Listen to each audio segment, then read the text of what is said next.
Tenochtitlan rose from Lake Texcoco's waters like a fever dream of obsidian and gold. 200,000 souls dwelled within its walls, larger than any European city save Constantinople.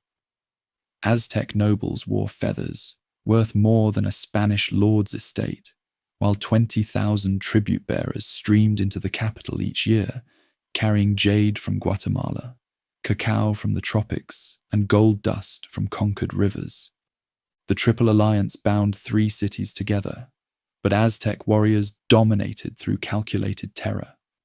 Flowery wars fed a hunger for captives, their hearts ripped from chests atop pyramid steps to nourish Huitzilopochtli, the hummingbird god who demanded blood to drag the sun across the sky. The Empire's 24-ton calendar stone proclaimed a universe where gods required sacrifice to prevent cosmic collapse. 3,000 miles south, the Sapa Inca ruled 10 million subjects from his golden throne in Cuzco.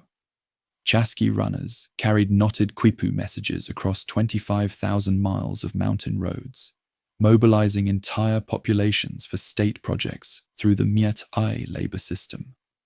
Everything belonged to the divine emperor. Every llama, every grain of maize, every golden ornament in the realm. Maya city-states traded obsidian and quetzal feathers, along networks stretching from Mexico to Honduras, their bark paper books recording astronomical calculations that tracked Venus cycles with stunning precision. Though Chichen Itza had fallen 2 centuries earlier, Maya scribes still carved hieroglyphs, and priests consulted sacred calendars to time the planting of maize. Across the Caribbean, Taino caciques governed from hammocks woven with hummingbird feathers. In Colombia's highlands, Chibcha goldsmiths created El Dorado, the golden man whose ritual coating inspired dreams of limitless wealth. Mapuche warriors in Chile remained the only people to shatter Aztec invasions, their democracy electing war chiefs only when enemies threatened their fertile valleys. But across the Atlantic, Europe hungered for expansion. Constantinople's fall had severed the Silk Roads, forcing Portuguese ships around Africa toward Asian spices. Italian banking houses, Medici, Fuga, accumulated fortunes that dwarfed royal treasuries, financing expeditions to unknown shores in exchange for trading privileges. Spain emerged from 8 centuries of religious war as Christian warriors sought new frontiers beyond Granada's captured walls. Columbus had returned with indigenous captives displayed in Seville's streets like exotic animals, while papal bulls granted Spain dominion over barbarous nations lacking Christian faith, transforming conquest into holy mission. The Treaty of Tordesillas drew an imaginary line through uncharted oceans, dividing an unknown world between Spanish and Portuguese crowns. Neither kingdom grasped the magnitude of their partition. Between Europe and Asia lay 2 vast continents whose civilizations rivaled anything in the Old World. As the 15th century ended, Aztec priests climbed Tenochtitlan's pyramids to greet each dawn, certain their rituals maintained cosmic order. They could not know that Spanish ships already carried smallpox toward their shores, or that European steel would soon test their obsidian blades. The collision of worlds approached like an eclipse, invisible until the moment it devoured the light. Columbus made landfall, believing he had reached the Indies, his 3 weathered ships creaking with dreams of Asian riches and spices.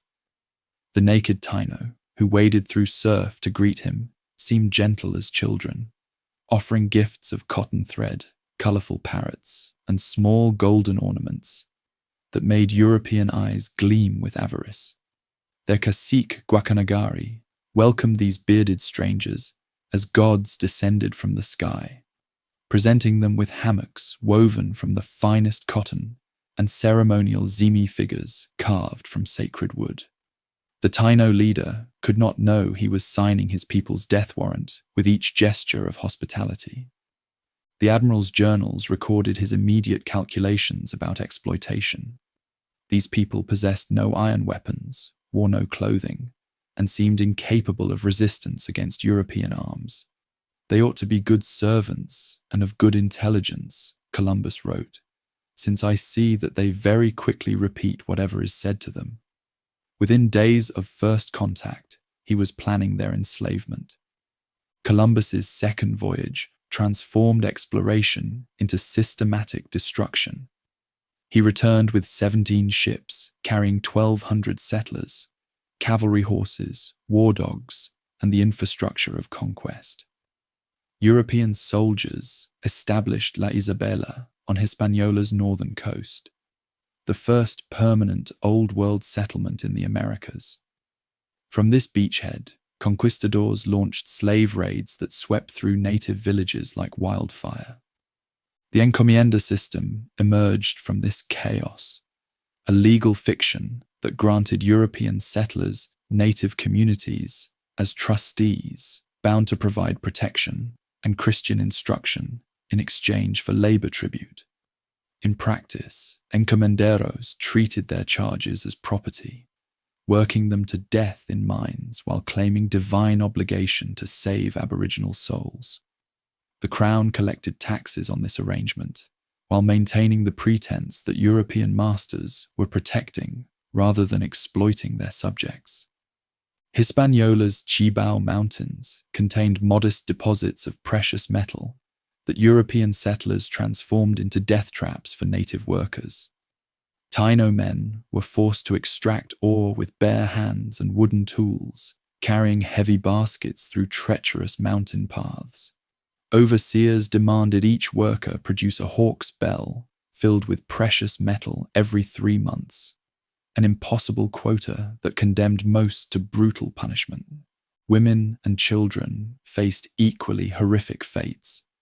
European masters used native women as concubines, producing mestizo children who inherited neither Old World nor New World identity. Pregnant women were forced to work until they collapsed, often miscarrying from exhaustion and malnutrition. Children as young as 6 carried water and food to the mines, their small bodies broken by labor designed for adults.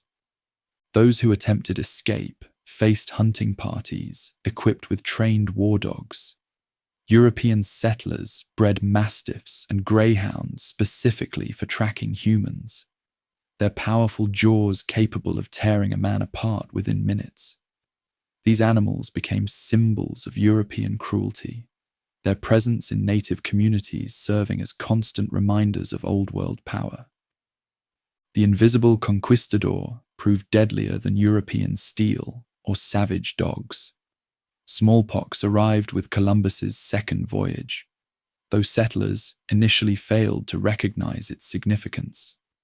The disease raced through Taino populations like fire through dry grass, killing victims who possessed no immunity to Old World pathogens. Entire villages collapsed as fever and pustules consumed inhabitants faster than survivors could bury the dead. Measles followed smallpox within a few years, then typhus, each epidemic, harvesting those who had survived previous plagues. Aboriginal healers proved helpless against diseases unknown in the Americas, their traditional medicines useless against European pathogens. Taino society began dissolving as elders who preserved cultural knowledge died alongside children who represented the community's future. Hispaniola's population plummeted from approximately 250,000 to fewer than 50,000 within 2 decades. European settlers watched their labor force vanish while desperately seeking new sources of native workers. Some caciques, like Anacaona, attempted resistance, organizing confederations of surviving communities. But European cavalry and crossbows shattered armies, equipped with wooden clubs and cotton armor. Anacaona's execution in 1504 demonstrated European methods for destroying native leadership. Accused of plotting rebellion, she was hanged alongside dozens of other caciques during a feast held ostensibly to honor peace between European and Taino communities. Her death eliminated organized resistance while terrorizing surviving populations into submission. Bartolomé de las Casas witnessed this destruction as a young encomendero who owned native slaves and profited from their suffering. Born in Seville to a merchant family, Las Casas had sailed to Hispaniola, seeking fortune in the New World. He received encomienda grants like other settlers, viewing native labor as his right and Christian conversion as his duty. His transformation began during a Dominican sermon where Friar Antonio de Montesinos condemned the encomienda system as mortal sin. "Tell me, by what right or justice do you hold these Indians in such cruel and horrible servitude?" Montesinos demanded from his pulpit. "Are they not men? Do they not have rational souls? Are you not bound to love them as yourselves?" Las Casas initially dismissed these criticisms, but continued witnessing European atrocities gradually changed his perspective. He saw masters feeding native children to their dogs for entertainment, burning caciques alive for minor infractions, and testing sword sharpness by cutting off noses and hands. Soldiers competed to see who could slice a man in half with a single stroke, while others placed bets on whether pregnant women carried male or female children before ripping open their bellies. The priest's moral awakening culminated when he prepared a sermon on Ecclesiasticus and encountered the passage, "The bread of the needy is their life. He that defraudeth him thereof is a man of blood." Las Casas realized that his wealth derived entirely from native suffering, that every piece of precious metal he possessed had been extracted through violence and exploitation. He freed his slaves and sailed to Spain, carrying testimonies of Caribbean genocide that would shock the royal court. His reports described systematic torture, mass murder, and demographic collapse on a scale unprecedented in human history. European masters had reduced thriving Aboriginal societies to scattered refugees, hiding in mountains and caves. These revelations sparked intense debates in universities and royal councils about the morality of conquest. Dominican and Franciscan theologians argued that native peoples possessed rational souls worthy of salvation, while secular authorities worried about losing colonial revenues. The famous Valladolid debate between Las Casas and Juan Ginés de Sepúlveda would crystallize arguments about Aboriginal humanity that resonated for centuries. European expansion accelerated despite these moral concerns. Diego Velázquez conquered Cuba using techniques perfected on Hispaniola, establishing sugar plantations worked by African slaves as native populations collapsed. Puerto Rico and Jamaica followed similar patterns, their Taino inhabitants dying from disease, violence, and despair within decades of European arrival. Cuban sugar production offered a glimpse of the Caribbean's economic future. Entrepreneurs discovered that African slaves could replace vanishing native workers, creating the first American plantation economy based on imported labor. Ships arrived regularly from West African ports carrying human cargo, sold in Caribbean markets like any other commodity. Italian and German banking houses provided crucial capital for these expanding operations. The Fugger family of Augsburg loaned settlers thousands of ducats in exchange for shares in future conquests, while Genoese merchants like the Centurioni brothers established trade networks connecting Caribbean ports to European markets. Conquest became a financial enterprise, backed by international capital seeking returns on investment in New World exploitation. The economic mathematics of colonization gradually became clear. Caribbean islands could produce sugar, tobacco, and other tropical crops impossible to grow in Europe. while also serving as staging grounds for expeditions to richer mainland territories. Survivors who endured disease and native resistance could accumulate wealth unimaginable in Europe, provided they could secure adequate labor supplies. European military technology terrorized populations unprepared for Old World warfare methods. Steel swords forged in Toledo could slice through cotton armor and wooden shields like paper, while crossbows killed at distances that rendered Aboriginal archers helpless. Blacksmiths established workshops in Caribbean settlements, maintaining weapons and armor that provided decisive advantages in combat. Mounted conquistadors seemed like mythical creatures to people who had never seen horses. Cavalry charges scattered native warriors in panic, their thundering hooves and gleaming lances creating psychological terror that often proved more effective than actual killing. Horses also provided crucial mobility for pursuing fleeing enemies and controlling large territories with relatively few European soldiers.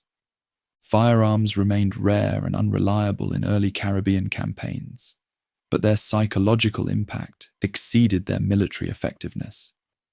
A few harquebuses could scatter hundreds of warriors with their thunderous noise and billowing smoke, convincing Aboriginal peoples that European soldiers commanded supernatural forces.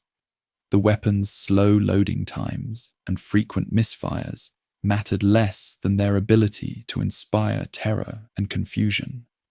Vasco Núñez de Balboa emerged as the most successful early conquistador through his willingness to adapt native diplomatic methods to European advantage.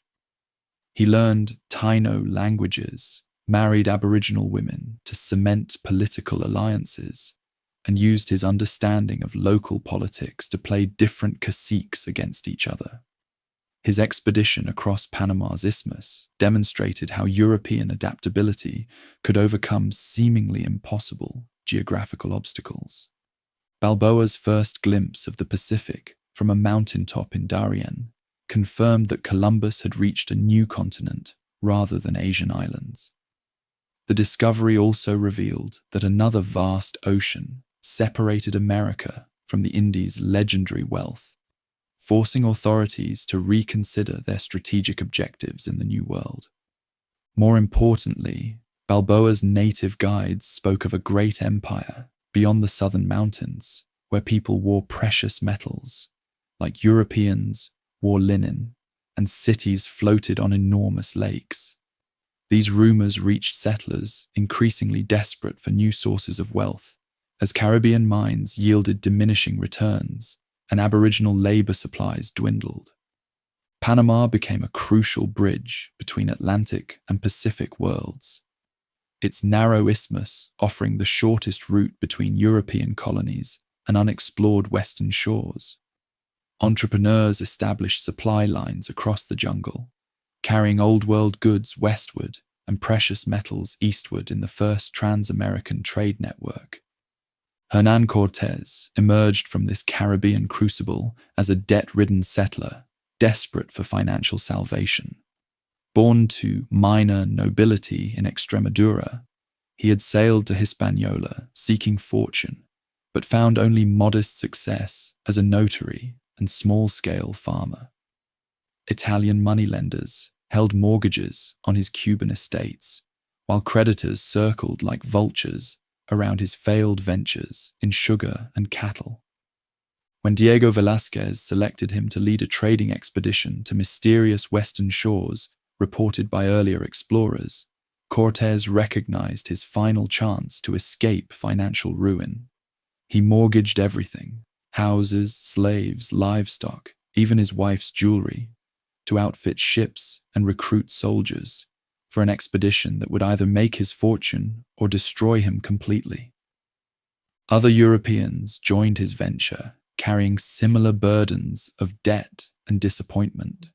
Caribbean prosperity had proved elusive for most settlers, with wealth concentrated among a few successful encomenderos, while the majority struggled with failed enterprises and unpaid loans.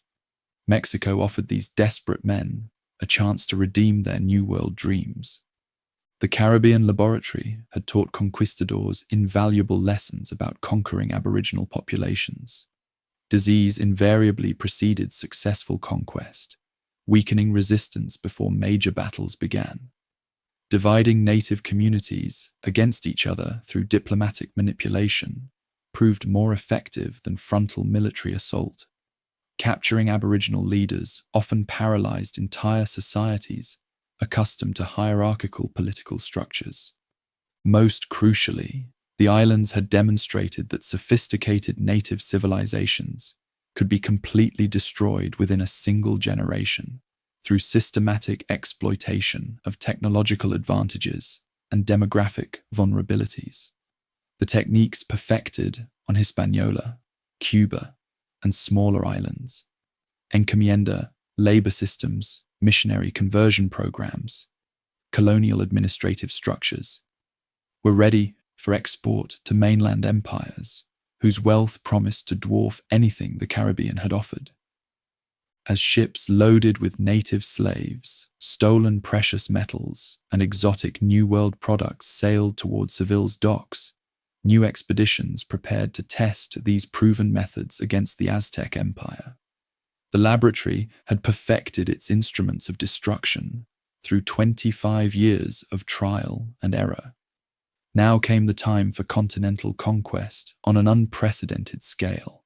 Hernán Cortés stood on Cozumel's beach in February 1519, watching his men unload horses, cannon, and dreams of conquest from 11 ships that creaked with debt and desperation. The expedition leader had gambled everything on this venture, his Cuban estates mortgaged to Italian bankers, his reputation staked on rumors of a golden kingdom beyond the western horizon.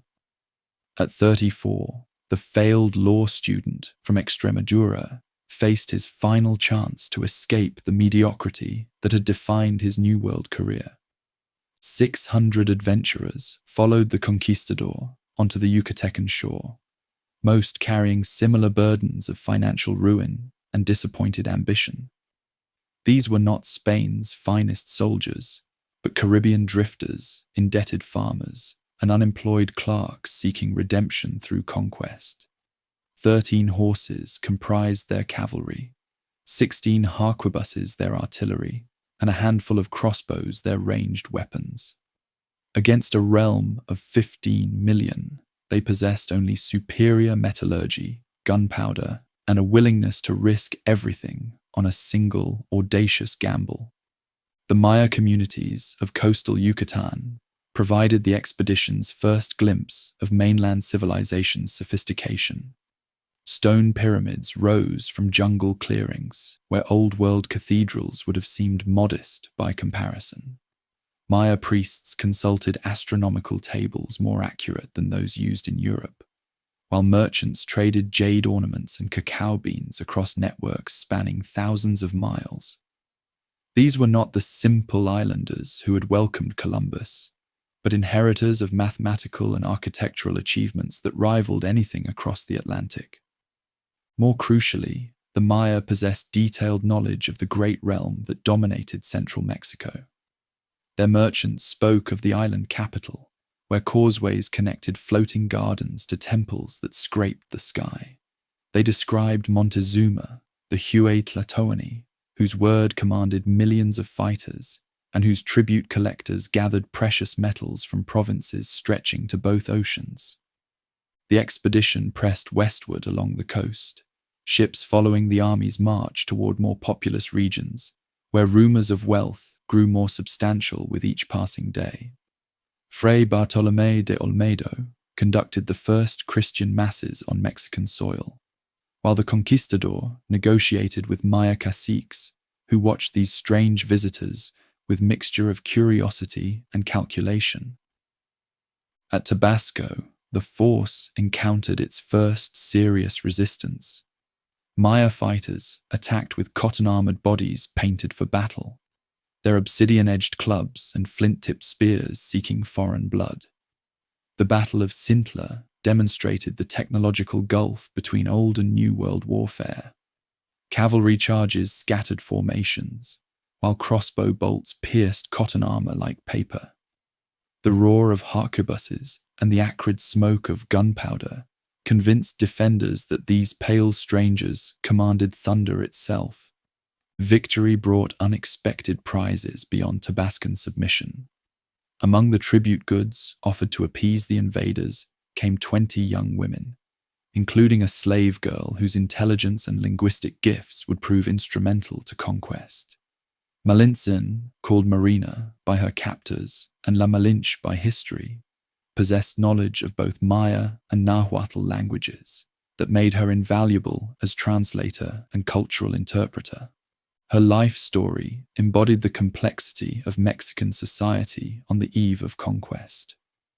Born to Nahua nobility, she had been sold into Maya slavery following her father's death and stepfather's remarriage.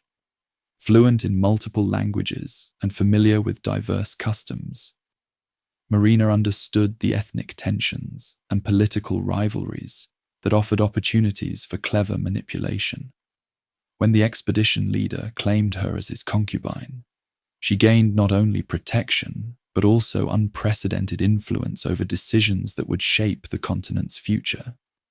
The force continued westward to San Juan de Ulua, where Montezuma's tribute collectors maintained a fortress overlooking the Gulf of Mexico. These officials wore feathered headdresses worth fortunes while commanding Totonac laborers who carried goods to and from the capital. Their presence confirmed that the expedition had reached the periphery of a vast realm whose wealth exceeded Caribbean fantasies. Easter Sunday brought the first meeting between Old and New World powers as ambassadors arrived bearing gifts of precious metals, feathered artwork, and ceremonial weapons that left the foreigners speechless with wonder. The emperor's emissaries presented their leader with a golden disc the size of a cartwheel representing the sun, along with a silver moon disc of equal magnificence. Feathered shields, jade jewelry, and cloth of impossible fineness completed a display of wealth that confirmed every rumor about Mexican riches. The ambassador's reports to the capital described beings who seemed both divine and demonic. These strangers possessed pale skin and hair growing from their faces like maize silk. They rode creatures resembling giant deer, yet more ferocious than jaguars. Most terrifyingly, they commanded weapons that roared like thunder, while producing smoke and fire that could kill at impossible distances. Montezuma Xocoyotzin, 9th Huey Tlatoani, received these reports in his palace overlooking Lake Texcoco's shimmering expanse. At 53, he had ruled for 17 years, expanding borders while maintaining the delicate balance of tribute, warfare, and religious ceremony that sustained dominance. His armies had conquered lands from Guatemala to the Huasteca, bringing millions of subjects under the capital's authority. Yet the emperor found himself paralyzed by prophecies and omens that seemed to herald cosmic transformation. Court astronomers had recorded strange phenomena, comets blazing across night skies, temples spontaneously combusting, Lake Texcoco flooding its shores without storms. The god Quetzalcoatl's promised return from eastern exile haunted councils as priests debated whether these pale strangers represented divine fulfillment or demonic deception.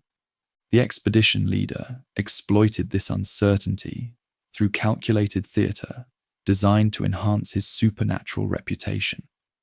He staged artillery demonstrations that shattered trees and crumbled stone walls, while cavalry charges sent emissaries fleeing in terror. The conquistador presented himself as Quetzalcoatl's representative, if not the returning god himself, demanding tribute and submission while promising protection for faithful vassals. The strategy's success depended on establishing a permanent base beyond Montezuma's immediate control. The leader founded Villa Rica de la Vera Cruz on the coast, creating Spain's first Mexican municipality through legal fiction that transformed an unauthorized expedition into an official conquest. The town's municipal council, composed entirely of supporters, elected him Captain General and Chief Justice, providing retroactive legitimacy for actions that violated Diego Velázquez's original instructions. More dramatically, he ordered his ships dismantled, their timber and iron fittings used to strengthen Veracruz's fortifications. This action, mythologized as burning the ships, eliminated any possibility of retreat while forcing every expedition member to commit fully to continental conquest or death. The decision demonstrated understanding that half-hearted commitment meant certain failure against a realm that could mobilize millions of fighters.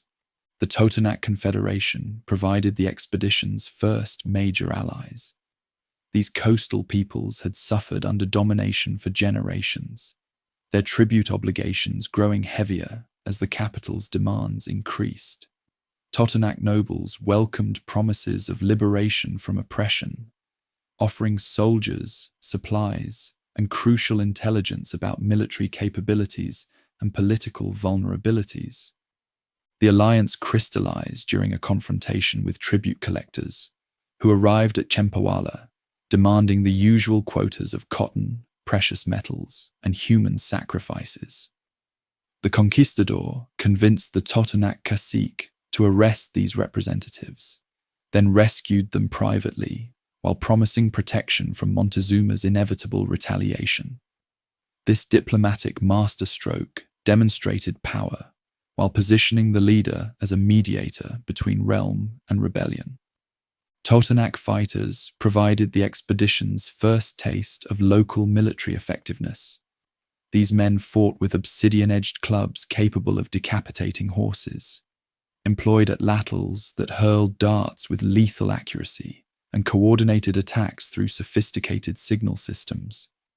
Their cotton armor, though inferior to steel, offered substantial protection against native weapons, while their knowledge of local terrain and customs proved invaluable for navigation and supply. The march to Tlaxcala tested every aspect of cooperation between foreigners and locals. This independent republic had resisted conquest for decades, its soldiers hardened by constant warfare against expansion. 4 major battles raged across Republican territory as leaders tested military capabilities while debating whether these strangers represented opportunity or threat. The conflicts revealed both advantages and vulnerabilities in New World warfare. Cavalry charges proved devastatingly effective in open terrain, but horses struggled in rocky hills, where Republican fighters established defensive positions. Crossbows could penetrate cotton armor at range, but required lengthy reloading that left archers vulnerable to assault. Harquebuses terrified inexperienced opponents, but often misfired in humid conditions while producing smoke clouds that revealed shooters' positions. Republican military adaptation proved remarkable in its speed and effectiveness. After initial panic at cavalry charges, soldiers learned to target horses with obsidian-edged clubs while using terrain to neutralize mobility advantages. They coordinated feints and flanking maneuvers that separated cavalry from infantry, then swarmed isolated groups with overwhelming numbers. Some commanders even attempted to capture horses alive, recognizing these animals' potential value for their own forces. Survival depended on exploiting factional divisions within Republican leadership. Xicotencatl, the Elder, the Republic's principal war chief, favored accommodation with these powerful strangers who might tip the balance against oppression. His son, Xicotencatl the Younger, argued for immediate attack before the foreigners could gather allies.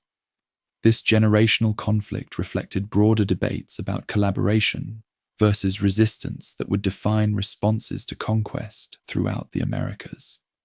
Victory at Tlaxcala brought the expedition's most crucial alliance.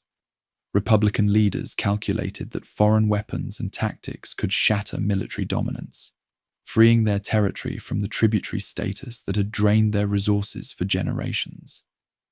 In exchange for support against the capital, nobles offered thousands of soldiers, extensive supplies, and detailed intelligence about defenses and political vulnerabilities. The Cholula massacre demonstrated willingness to employ terror as a weapon of conquest. This sacred city, with its enormous pyramid dedicated to Quetzalcoatl, housed thousands of priests and pilgrims who had gathered for religious ceremonies. The conquistador, warned by Marina and Republican allies of an alleged ambush, ordered a preemptive strike that slaughtered 3,000 unarmed civilians within hours.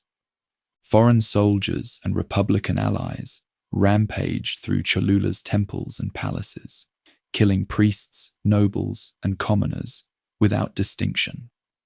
The massacre's calculated brutality sent shockwaves throughout central Mexico, demonstrating that these pale strangers possessed both the power and willingness to destroy entire communities that opposed their advance.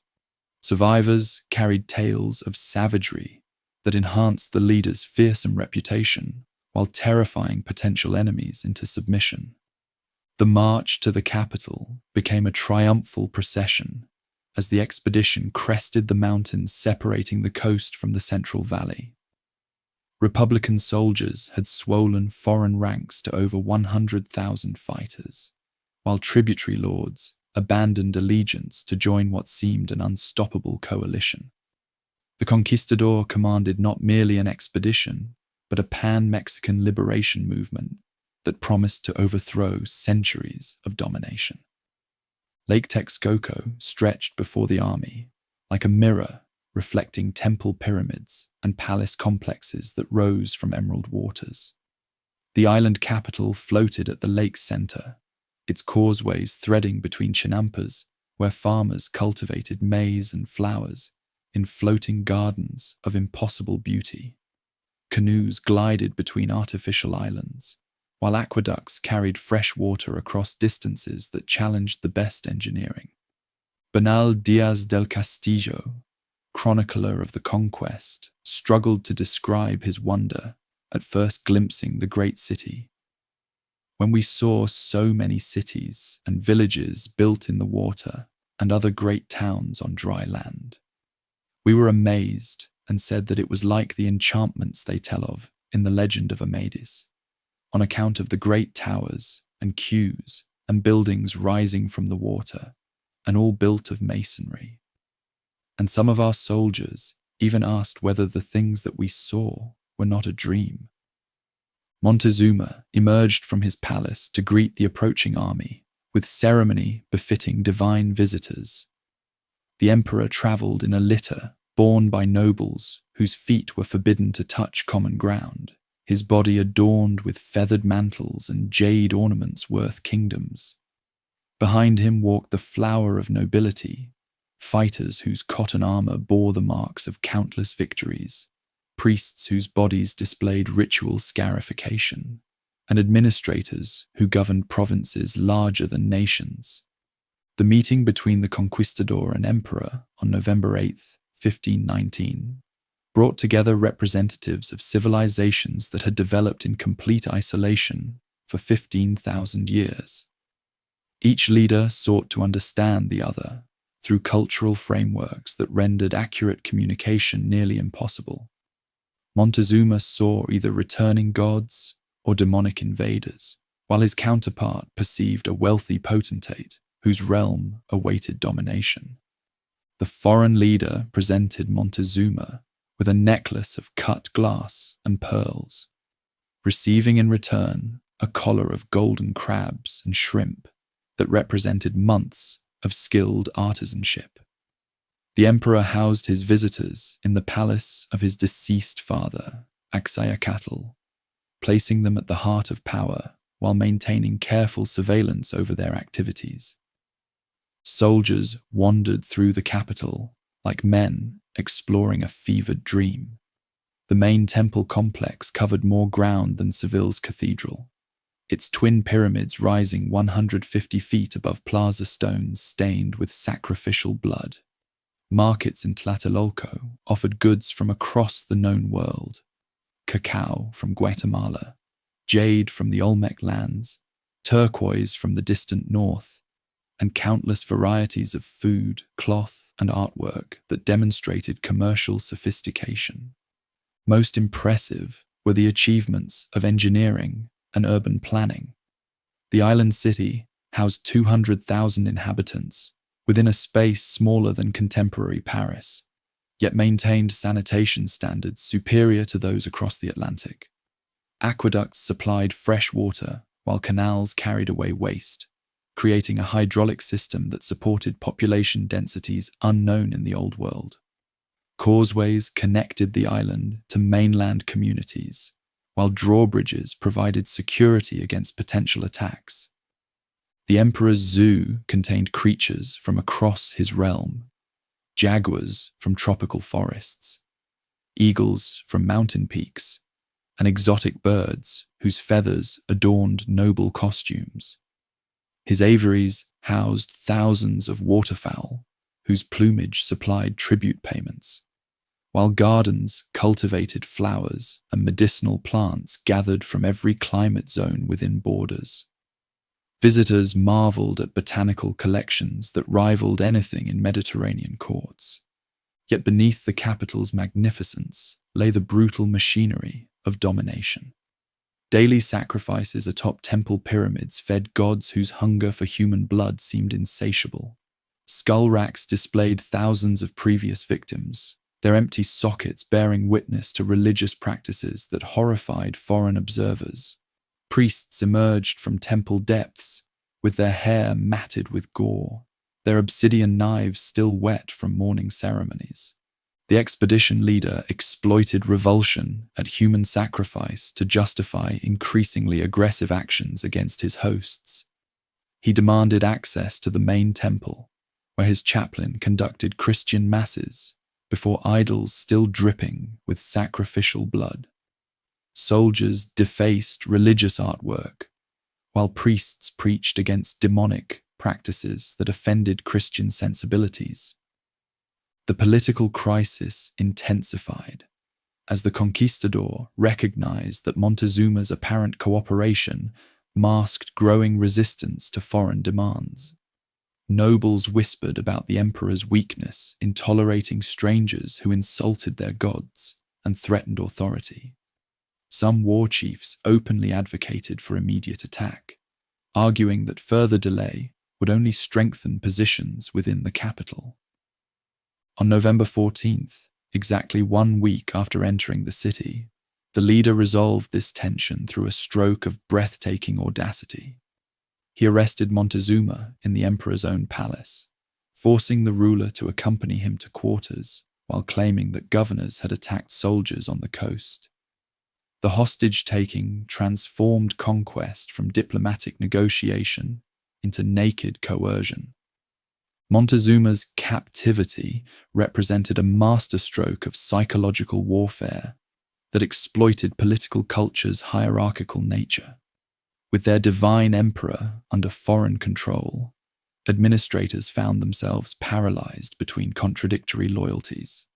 Obedience to Montezuma meant serving interests, while resistance meant defying their sacred ruler. This impossible situation fractured leadership at the moment when unified resistance might have expelled the invaders. For 6 months, the conquistador governed the realm through his prisoner. Treasure flowed to quarters as nobles delivered tribute payments that enriched the foreigners beyond their wildest dreams. Montezuma signed documents transferring authority to the crown, while his administrators continued collecting taxes and tribute from provinces that remained unaware of their ruler's humiliation. The system's fragility became apparent when news arrived of reinforcements landing on the coast. Panfilo de Narvaez had sailed from Cuba with orders to arrest the conquistador and assume command of Mexican operations. Diego Velázquez, furious at his subordinates' unauthorized actions, demanded punishment for the man who had transformed a trading expedition into conquest. The leader faced an impossible choice between abandoning his Mexican gains or fighting fellow countrymen while surrounded by potentially hostile populations.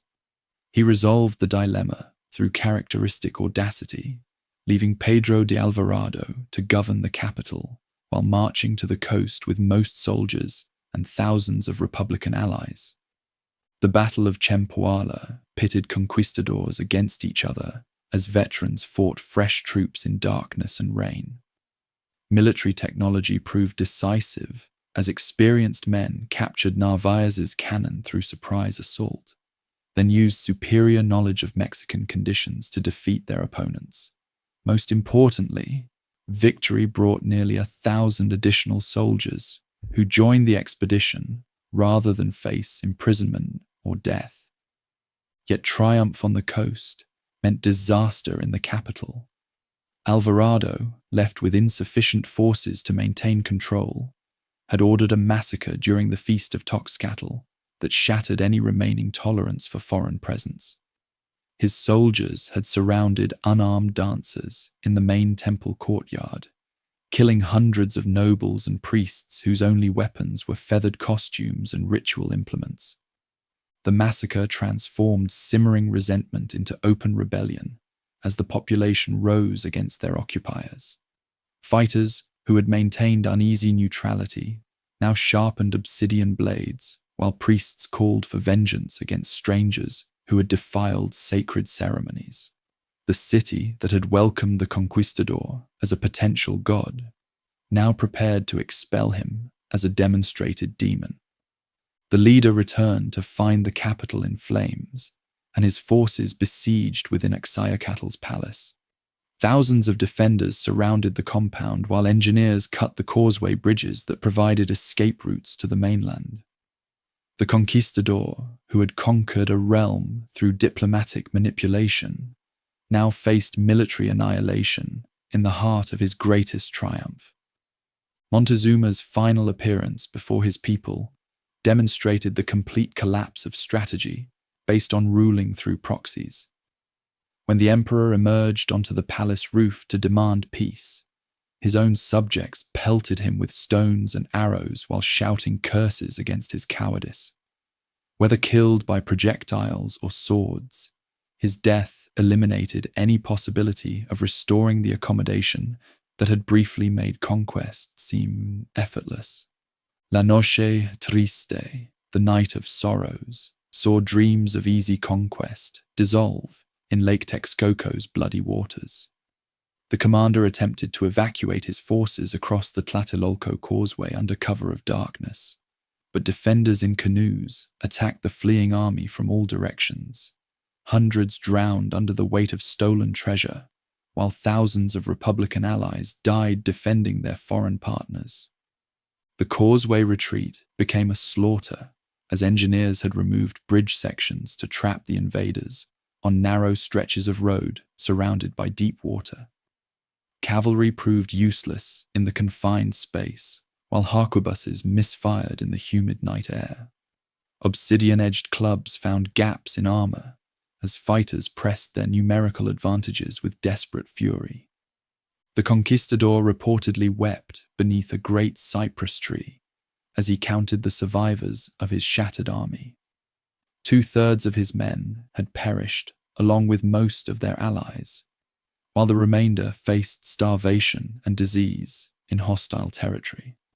The conquest that had seemed inevitable now appeared impossible as forces controlled every route back to the coast. Yet Republican loyalty provided salvation from seemingly hopeless circumstances. The soldiers who had fought alongside foreigners maintained their alliance despite catastrophic losses, offering sanctuary in their mountain strongholds while the leader reorganized his forces. Republican leaders calculated that victory would mean renewed domination, making restoration their only hope for independence. The siege of the capital began almost immediately, as the commander recognized that direct assault offered the only path to victory. Shipwrights, working with local carpenters, constructed 13 brigantines designed for warfare on Lake Texcoco's shallow waters.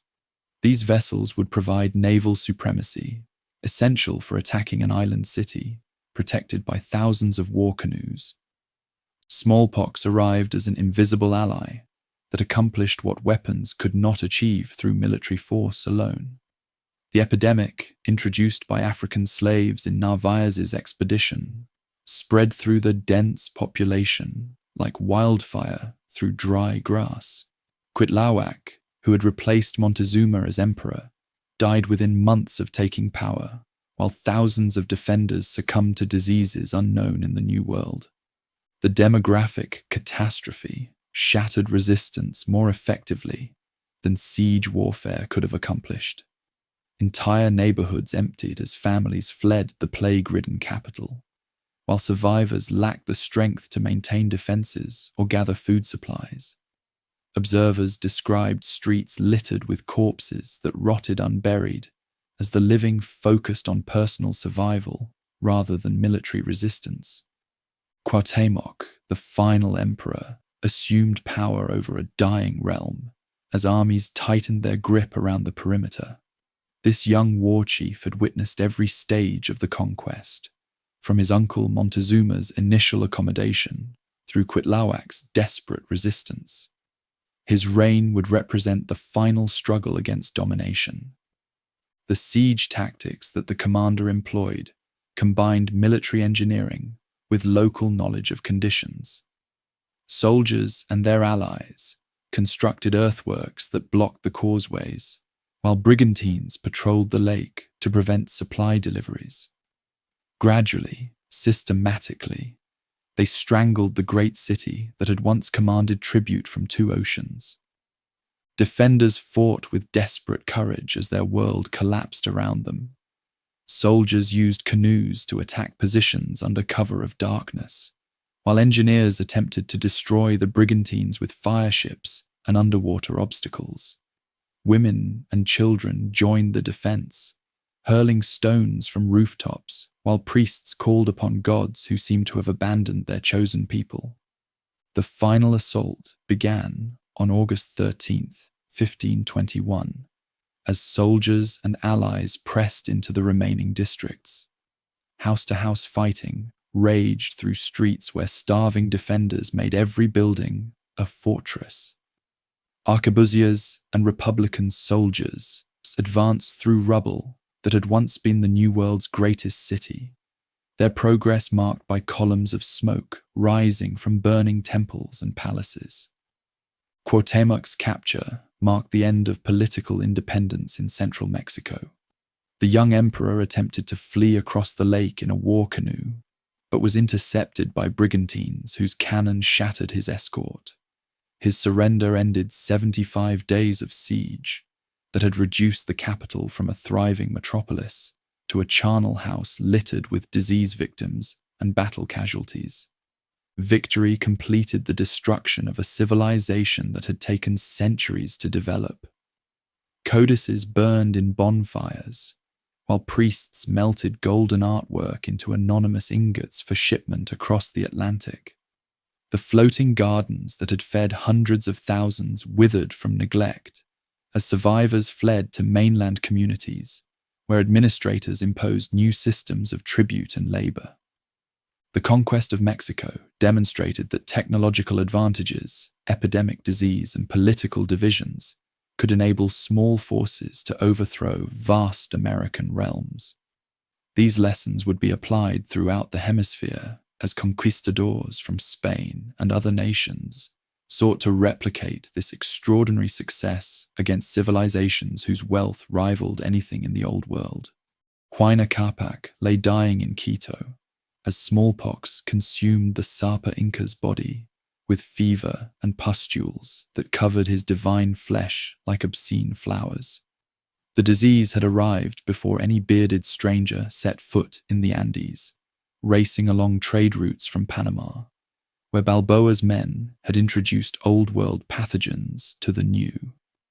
The 11th ruler of Tawantinsuyu, master of 10 million subjects and territories stretching from Colombia to Chile, succumbed to an invisible enemy that his shamans could not comprehend or combat.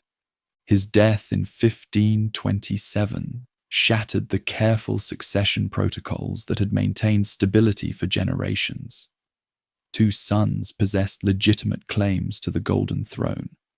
Huascar, the designated heir who controlled the sacred capital and southern provinces, and Atahualpa, the brilliant general who had conquered Quito and commanded the realm's most experienced armies.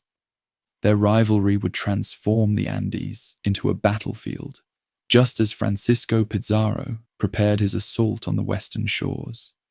The civil war that erupted between the royal brothers demonstrated both the Tawantinsuyu's military sophistication and its fatal vulnerability to political division. Huascar commanded the traditional heartland, where nobility had ruled for centuries. His forces, equipped with bronze weapons, quilted armor, and the institutional loyalty of ancient bloodlines.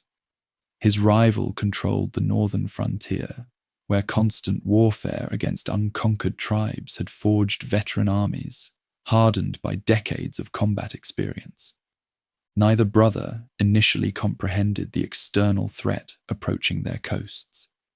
While royal armies slaughtered each other across the highlands, a handful of adventurers explored Panama's Pacific shores, with dreams of discovering another Mexico.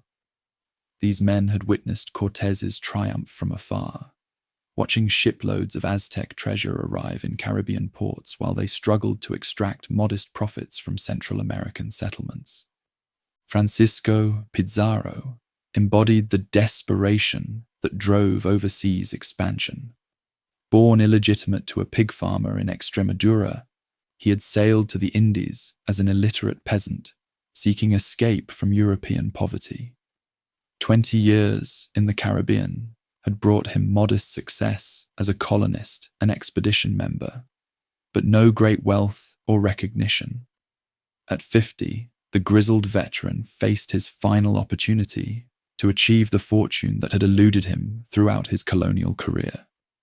His early expeditions along the Pacific coast revealed tantalizing glimpses of Andean civilization that exceeded Caribbean fantasies. Balsa rafts encountered off Ecuador carried golden ornaments, fine textiles, and sophisticated pottery that suggested wealthy populations in the mysterious highlands. Native traders spoke of a great kingdom where mountains yielded unlimited silver and rivers ran with precious metals. The famous company, formed in 1524, brought together three ambitious men whose combined resources and skills made invasion possible. The expedition leader provided military experience and leadership. Diego de Almagro contributed ships and supplies, while Hernando de Luque offered clerical connections and financial backing from merchants seeking investment opportunities in Pacific exploration. Italian and German banking houses that had profited from Mexican campaigns eagerly financed Andean expeditions.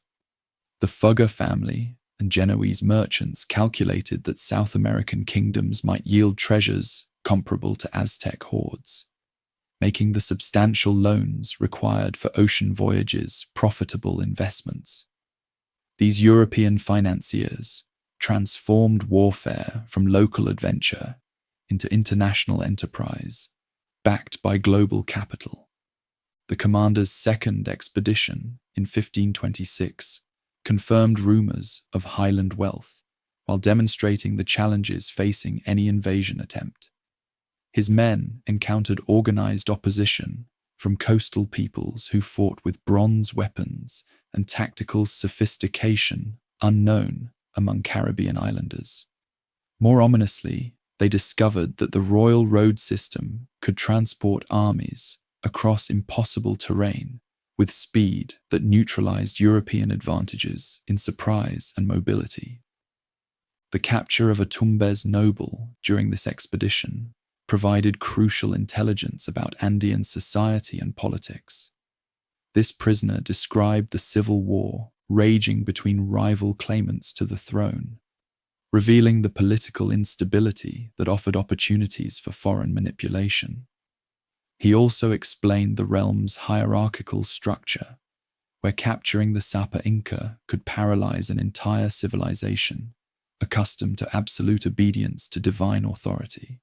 The veterans' journey to Spain in 1528 secured royal authorization for invasion through the Capitulación de Toledo, which granted him governorship of territories yet to be discovered and the right to recruit settlers for permanent colonization. The agreement reflected Crown confidence that techniques proven in Mexico could be adapted to Andean conditions. Despite vast differences in geography, climate, and native political organization, the leader returned to Panama with his brothers, Hernando, Juan, and Gonzalo, along with 180 men whose backgrounds mirrored his own humble origins. These were not elite knights or professional soldiers, but artisans, farmers, and small-scale merchants seeking opportunities unavailable in Europe. Their desperation would prove crucial during the hardships ahead, as men with nothing to lose fought with greater determination than those protecting existing privileges. The northern princes' armies were completing their victory over Huascar when foreign ships appeared off the Peruvian coast in early 1532.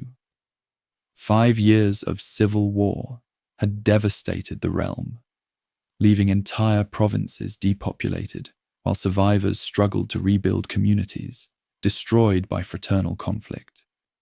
The forces that had triumphed in this struggle possessed military experience but controlled a weakened kingdom whose tribute systems and administrative networks lay in ruins. The landing at Tumbes revealed the extent of civil war's destruction. This coastal city, described by earlier expeditions as a thriving port, now stood half empty, with its temples stripped of precious metals to finance military campaigns. Local populations viewed these pale strangers with mixture of curiosity and calculation, wondering whether foreign intervention might improve their situation under whatever victor emerged from the highland conflict. The commander's decision to march inland demonstrated either extraordinary courage or suicidal folly. His tiny force faced a journey across deserts, through mountain passes that reached above the clouds, into territories controlled by armies, numbering in tens of thousands.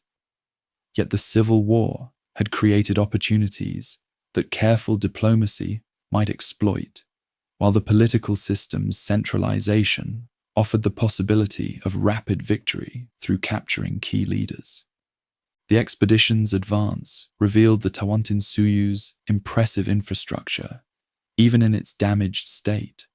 Royal roads carved into mountainsides connected valley settlements across distances that challenged European engineering, while suspension bridges spanning impossible gorges demonstrated technical achievements unknown in the Old World.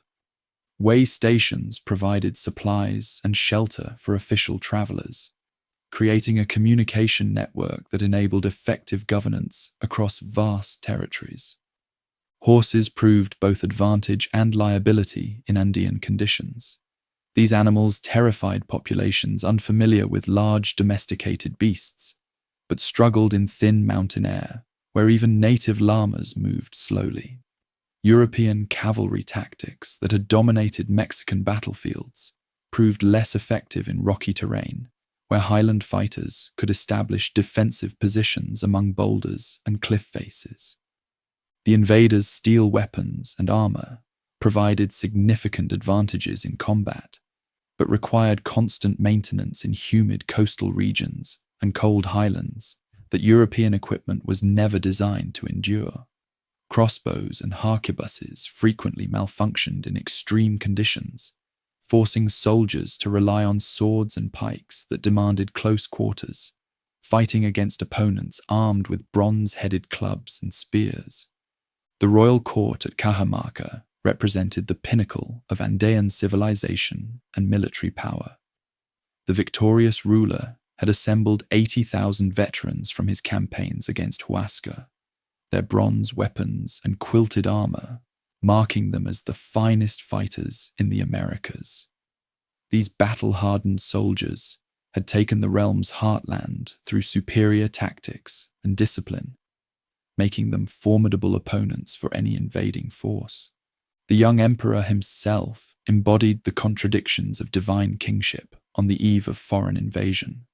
At 32, the northern prince possessed the military genius that had won the civil war and the political intelligence needed to govern a vast, diverse realm. Yet his position remained precarious, dependent on armies whose loyalty required constant validation through successful campaigns and generous distribution of spoils. Intelligence gathering through native informants revealed the complex political situation surrounding the royal court. Many ethnic groups within the Tawantinsuyu resented central domination and might welcome foreign liberators, while others remained loyal to traditional authority, regardless of which brother occupied the throne. Regional nobles calculated their interests carefully, seeking to preserve their positions regardless of political upheavals. The meeting at Cajamarca on November 16, 1532, brought together representatives of civilizations separated by 15,000 years of independent development.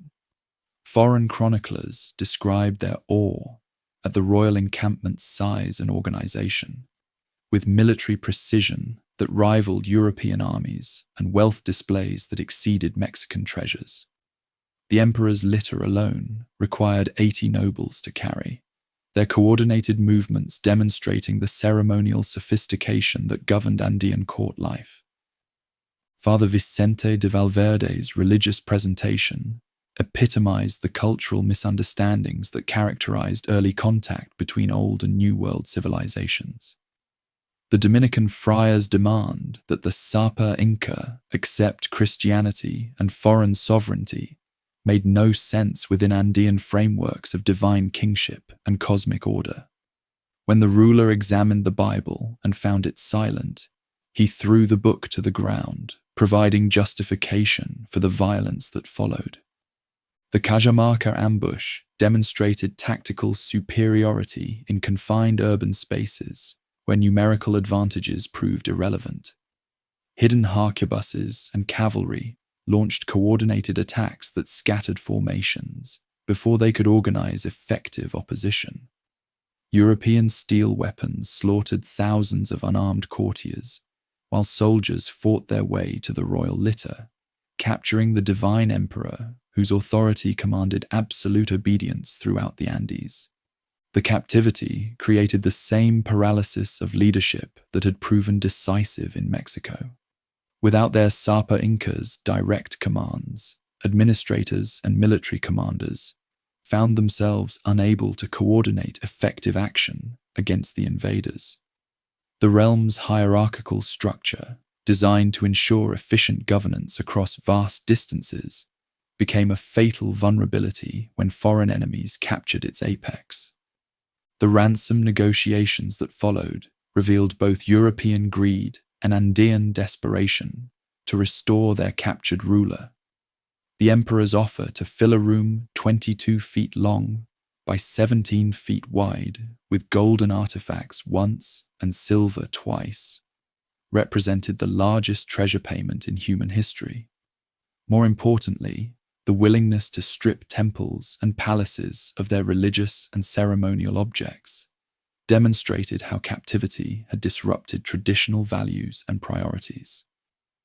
The systematic collection of ransom tribute throughout the realm provided soldiers with wealth beyond their wildest dreams, while simultaneously destroying irreplaceable cultural achievements. Golden statues representing centuries of artistic development were melted into anonymous ingots, while silver ceremonial vessels became raw material for European coinage.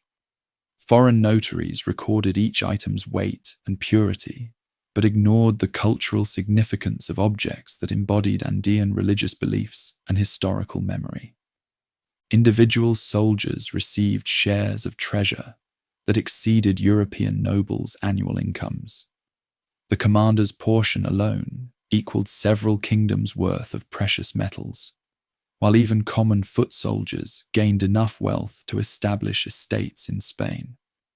Yet this unprecedented windfall only increased determination to extract additional riches from occupied territories, as initial success demonstrated the profitability of Andean campaigns.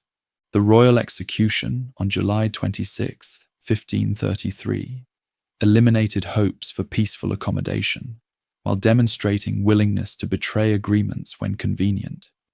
Despite receiving the promised ransom, the leader ordered the Sapa Inca garroted on charges of plotting rebellion and murdering his brother Huascar.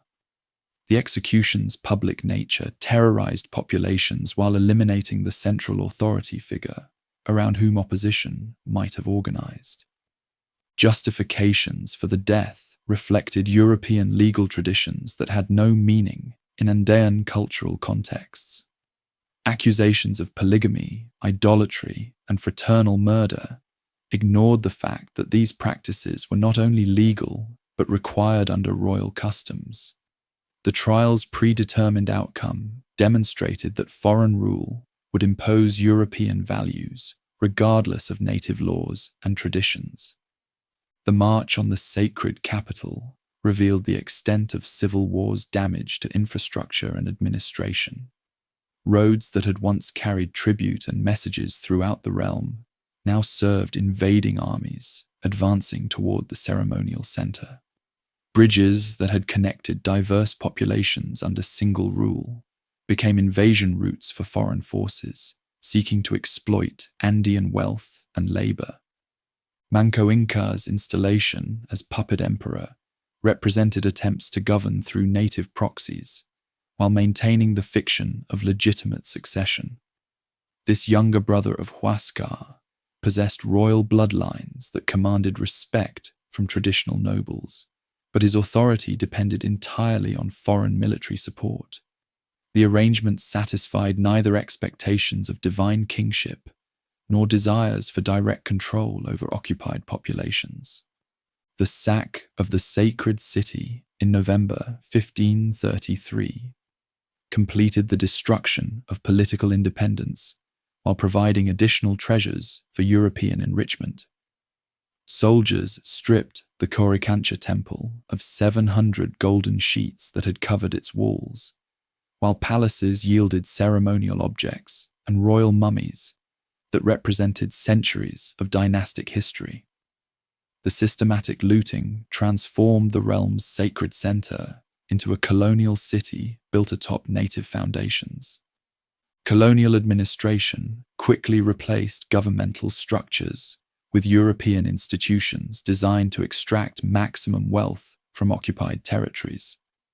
Encomienda grants distributed communities among colonists who claimed responsibility for Christian conversion while exploiting native labor. Royal officials established new legal systems that prioritized foreign interests while maintaining enough traditional forms to ensure compliance. The psychological impact extended far beyond military defeat or political subordination.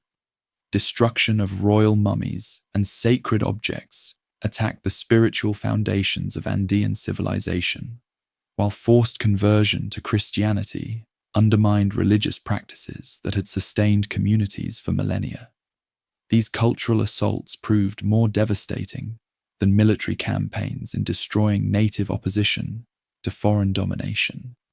Yet Manco Inca's growing disillusionment with colonial rule demonstrated that collaboration had limits even among leaders who initially welcomed foreign intervention. Colonists' abuse of their puppet emperor through physical violence and sexual humiliation gradually convinced him that accommodation was impossible. His transformation from ally to enemy reflected broader recognition that promises of protection and partnership were merely tactical deceptions. The Great Uprising of 1536 represented the largest revolt in colonial American history, as Manco Inca secretly organized networks throughout the former realm. For months, He coordinated with regional leaders while maintaining the pretense of loyal cooperation, demonstrating political skills that invaders had fatally underestimated. When fighting began, colonists found themselves facing unified opposition for the first time since campaigns started. The siege of the former capital tested military capabilities against forces that had learned European tactical methods while retaining advantages in numbers, terrain knowledge, and popular support. 100,000 fighters surrounded the city, cutting supply lines and launching coordinated attacks that pushed defenders to the brink of destruction. For months, fewer than 200 colonists held their position against overwhelming odds. Simultaneously, royal forces attacked Lima and other settlements throughout Peru, demonstrating the uprising's scope and coordination.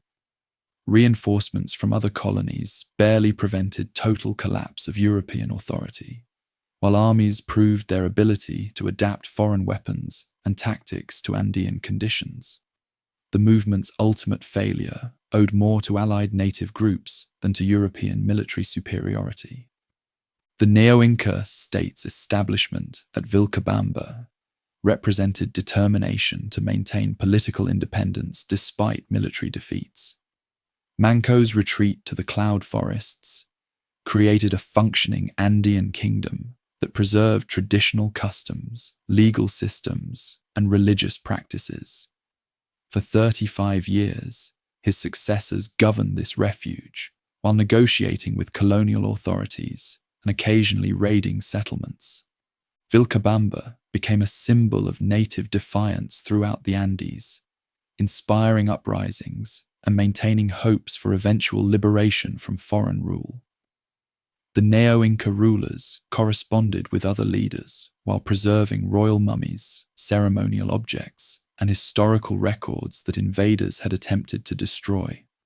Their survival demonstrated that occupation was never complete, that civilizations could adapt and endure despite overwhelming foreign pressure. The destruction of the Andean realm revealed patterns that would be repeated throughout the Americas. Superior European weapons and tactics proved decisive in open warfare, while epidemic diseases weakened opposition before major battles began. Political divisions within native societies provided opportunities for foreign manipulation, while centralized governmental structures became vulnerabilities when key leaders were captured or killed. Yet Andean campaigns also demonstrated capacity for adaptation and defiance that complicated colonial rule for centuries. The failure to completely eliminate political structures forced Europeans to govern through accommodation rather than simple domination. The survival of communities, cultural practices, and networks ensured that occupation remained an ongoing process, rather than a single historical event that permanently transformed colonial relationships. Pedro de Alvarado descended from the Mexican highlands like an avenging angel, his red beard earning him the Nahua name Tonatiuh, the sun god, while his cruelty surpassed even Cortez's brutal standards. The man who had ordered the Templo Mayor massacre now sought his own kingdom in Guatemala's volcanic highlands, where ancient cities perched on mountain peaks like eagles' nests, defending sacred secrets. The captain's advance into Central America in 1524 revealed civilizations that had survived the classic period collapse through adaptation and warfare. Quiche's rulers commanded defenders from their fortress capital of Cuauhmacaj, while Kaqchikel lords governed from Iximche's terraced palaces. These highland kingdoms had learned to fight each other with obsidian-edged weapons, creating martial traditions that would challenge any invader. Alvarado's first encounters with Quiche's fighters demonstrated that these highland warriors possessed tactical sophistication unknown among Caribbean islanders. Prince Tekun Uman led cavalry charges using captured horses, his men adapting European weapons while maintaining traditional feathered regalia that transformed battlefields into scenes of deadly beauty. The prince's death in single combat against Alvarado became legend, but royal defenders continued fighting with determination that prolonged warfare for years. The volcanic terrain favored those who understood every ravine and forest path. Highland engineers constructed fortifications that utilized natural features, creating strongholds where mounted units proved useless and artillery could not find effective positions. Mountain fighters employed guerrilla methods learned from centuries of intercity conflict, striking invading columns before melting into jungle darkness that swallowed pursuers. Yet political divisions among Highland kingdoms provided opportunities for European manipulation. The Caciquel initially allied with Alvarado against their Quiche's enemies, calculating that foreign weapons might tip the balance in their favor. This partnership enabled the establishment of Santiago de Guatemala, but soon collapsed when tribute demands revealed the true nature of Castilian protection. The Caciquel uprising of 1526 caught Alvarado's men dispersed across multiple fronts, forcing desperate defensive actions in terrain that negated technological advantages. Highland defenders besieged Santiago while cutting supply lines to the coast, demonstrating strategic coordination that surprised invaders accustomed to dealing with scattered opposition. The revolt's suppression required reinforcements from Mexico and brutal methods that devastated mountain populations. Central American warfare revealed the limits of European military technology in tropical conditions. Steel armor rusted in humid jungles, while crossbows warped beyond repair in seasonal rains. Gunpowder frequently failed to ignite in dampness that penetrated even sealed containers, forcing soldiers to rely on swords and pikes for close-quarters combat in dense vegetation that limited visibility to arm's length. Disease proved as devastating in Central America as elsewhere, but Highland communities showed greater resilience than their Caribbean counterparts. Smallpox and measles killed thousands, yet mountain populations maintained social structures through traditional healing practices and isolation that slowed epidemic spread. Some villages survived by retreating to remote valleys, where European diseases arrived years after initial outbreaks. The search for golden cities drove adventurers deeper into Central American jungles, where conquistadors faced new forms of opposition. The Lenca people of Honduras employed poisoned arrows that killed Europeans despite their armor, while swamp-dwelling communities used environmental knowledge to trap advancing columns in seasonal floods that drowned horses and men alike. Honduras became a graveyard for Spanish ambitions as competing groups fought each other while Maya peoples watched from jungle concealment. Cristobal de Olid's defiance of Cortés fractured command structures, leading to civil wars that killed more Castilians than Highland defenders achieved through direct combat. The province's pacification required decades of fighting that drained Mexican resources without providing compensating wealth. Meanwhile, Sebastián de Belalcázar pushed northward from Peru into territories that would become Colombia and Ecuador. His men encountered the northern reaches of Inca authority, where royal governors commanded fortified cities and trained defenders equipped with bronze weapons. The capture of Quito required siege warfare that demonstrated Andean engineering skills, as its garrison utilized mountain terrain to maximum advantage. The Quito siege revealed ethnic tensions within the Inca realm that Europeans could exploit for strategic advantage. Cañari and Chachapoya peoples had suffered under Highland domination, their traditional enemies providing willing allies for any power, promising liberation from mountain oppression. These partnerships enabled advancing columns to navigate unfamiliar terrain, while gathering intelligence about enemy positions and capabilities. Belalcázar's advance beyond Inca territories brought contact with the Chibcha Confederation of the Colombian highlands, whose gold-working expertise had inspired El Dorado legends. The Muisca caciques governed from highland valleys, where emerald mines and salt deposits generated wealth that attracted European attention. Their sophisticated political organization and defensive capabilities made subjugation a prolonged affair requiring careful diplomacy and tactical adaptation. The Battle of Nemocon demonstrated Chibcha capabilities against European units equipped with horses and firearms. Highland warriors used terrain advantages to neutralize cavalry charges, while employing coordinated attacks that separated foreign formations. Their bronze-tipped spears and quilted armor provided effective protection, while knowledge of environmental conditions enabled tactical flexibility that challenged assumptions about Amerindian inferiority. Gonzalo Jiménez de Quesada's journey up the Magdalena River represented one of the most grueling adventures in New World history. The lawyer-turned-explorer led 800 men through swamps and jungles, where tropical diseases killed more Europeans than enemy action. Crocodiles, poisonous snakes, and hostile groups eliminated entire companies before they reached the highland plateaus, where Chibcha gold awaited discovery.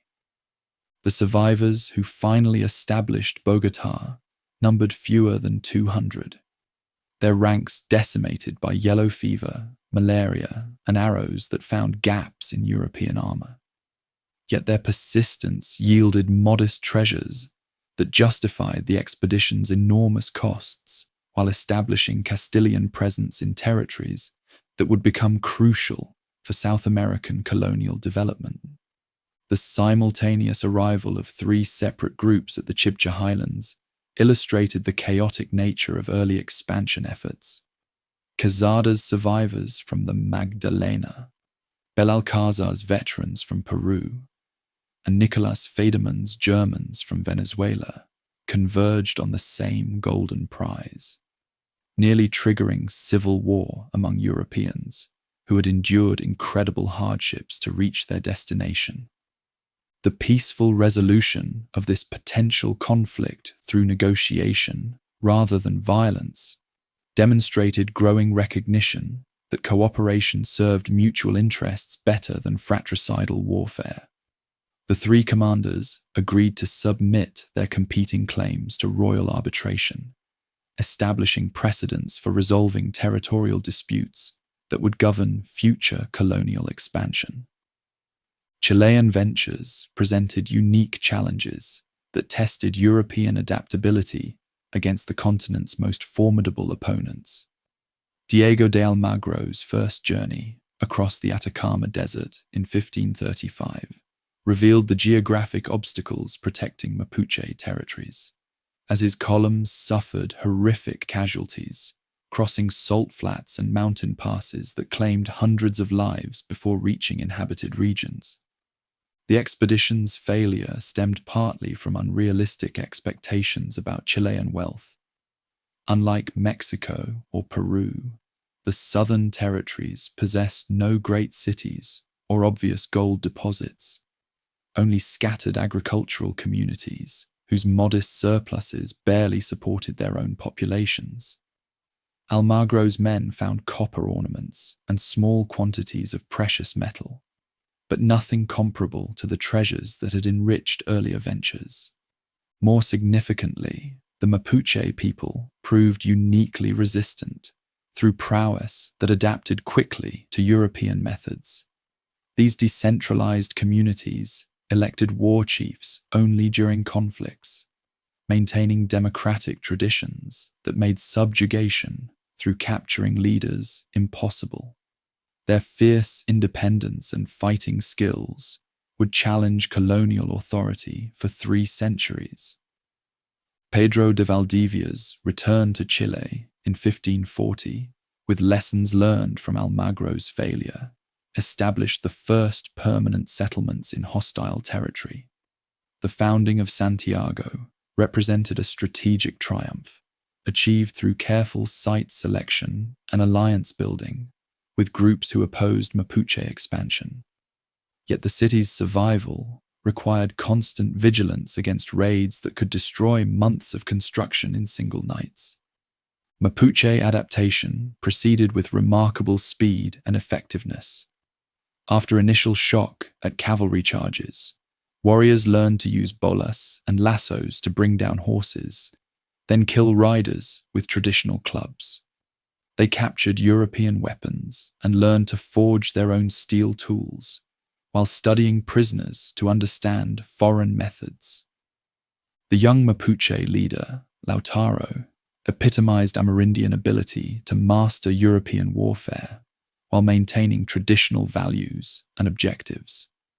Captured as a boy and trained as Valdivia's personal servant, he escaped with detailed knowledge of cavalry methods, firearms maintenance, and strategic planning.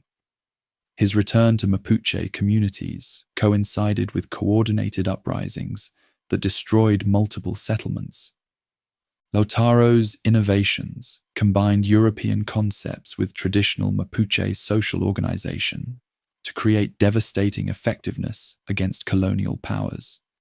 He organized large groups through temporary confederations, while maintaining mobility that prevented Europeans from bringing superior firepower to bear in decisive engagements. His strategies influenced Mapuche opposition for generations after his death in battle. Valdivia's death in 1553 marked the beginning of prolonged warfare that would consume colonial resources without achieving decisive victory. Mapuche fighters destroyed Concepcion, La Imperial, and other settlements, forcing survivors to retreat northward, while Amerindian groups reclaimed territories that Europeans had considered permanently pacified. The defeat shocked colonial authorities, who believed technological superiority guaranteed eventual success. The Arauco War became the longest-running conflict in American colonial history, lasting with brief interruptions until Chilean independence. Colonial powers could win individual battles through superior weapons and armor, but could never achieve the political control necessary for effective administration. Mapuche communities maintained independence in southern regions, while adapting European technologies for their own purposes. North American ventures revealed both the geographic scope of Spanish ambitions and the limitations of techniques developed in tropical regions. Francisco Vázquez de Coronado's search for the 7 cities of Cibola led 400 men across deserts and plains, where Amerindian communities lived in ways that challenged European assumptions about wealth and civilization. The Pueblo peoples of the Rio Grande Valley demonstrated sophisticated agricultural and architectural achievements that impressed observers, yet possessed none of the precious metals that had motivated previous ventures. Their adobe cities and irrigated fields represented centuries of careful environmental adaptation, but yielded little portable wealth for adventurers seeking rapid enrichment through warfare. Coronado's encounters with plains peoples revealed nomadic societies whose mobility and fighting skills made traditional subjugation impossible. Apache and Comanche warriors possessed horses obtained through trade networks, enabling them to strike European columns before disappearing across vast grasslands where pursuit proved futile. These hit-and-run methods negated advantages in armor and firearms, while demonstrating Amerindian capacity for strategic adaptation. The expedition's failure to discover golden cities forced reconsideration of North American colonial strategies. Unlike Mexico or Peru, these northern territories seemed to offer land and agricultural potential rather than immediate treasure, requiring different approaches to colonization that emphasized permanent settlement rather than rapid extraction of portable wealth. Cabeza de Vaca's 8-year journey from Florida to Mexico provided alternative models for European-Amerindian relations based on adaptation rather than domination. His transformation from soldier to healer demonstrated possibilities for cooperation that warfare-oriented ventures had ignored, while his reports of Amerindian societies revealed cultural complexity that challenged assumptions about New World barbarism. The Coronado expedition's scientific achievements compensated partially for its failure to discover treasures. European observers documented previously unknown plants and animals while mapping territories that would become crucial for future colonial development. Their reports of the Grand Canyon, Great Plains, and Rocky Mountains expanded geographical knowledge while revealing the continent's vast scale. These diverse ventures demonstrated that European success depended heavily on specific circumstances rather than inevitable technological superiority. Central American jungles, Chilean mountains, and North American plains each posed unique challenges that required adaptation and cultural understanding. Amerindian responses varied from collaboration to opposition, with outcomes determined by complex interactions between geography, disease, politics, and capabilities. The period from 1520 to 1540 established patterns that would govern European-Amerindian relations throughout the Americas. Successful ventures required more than battlefield victory.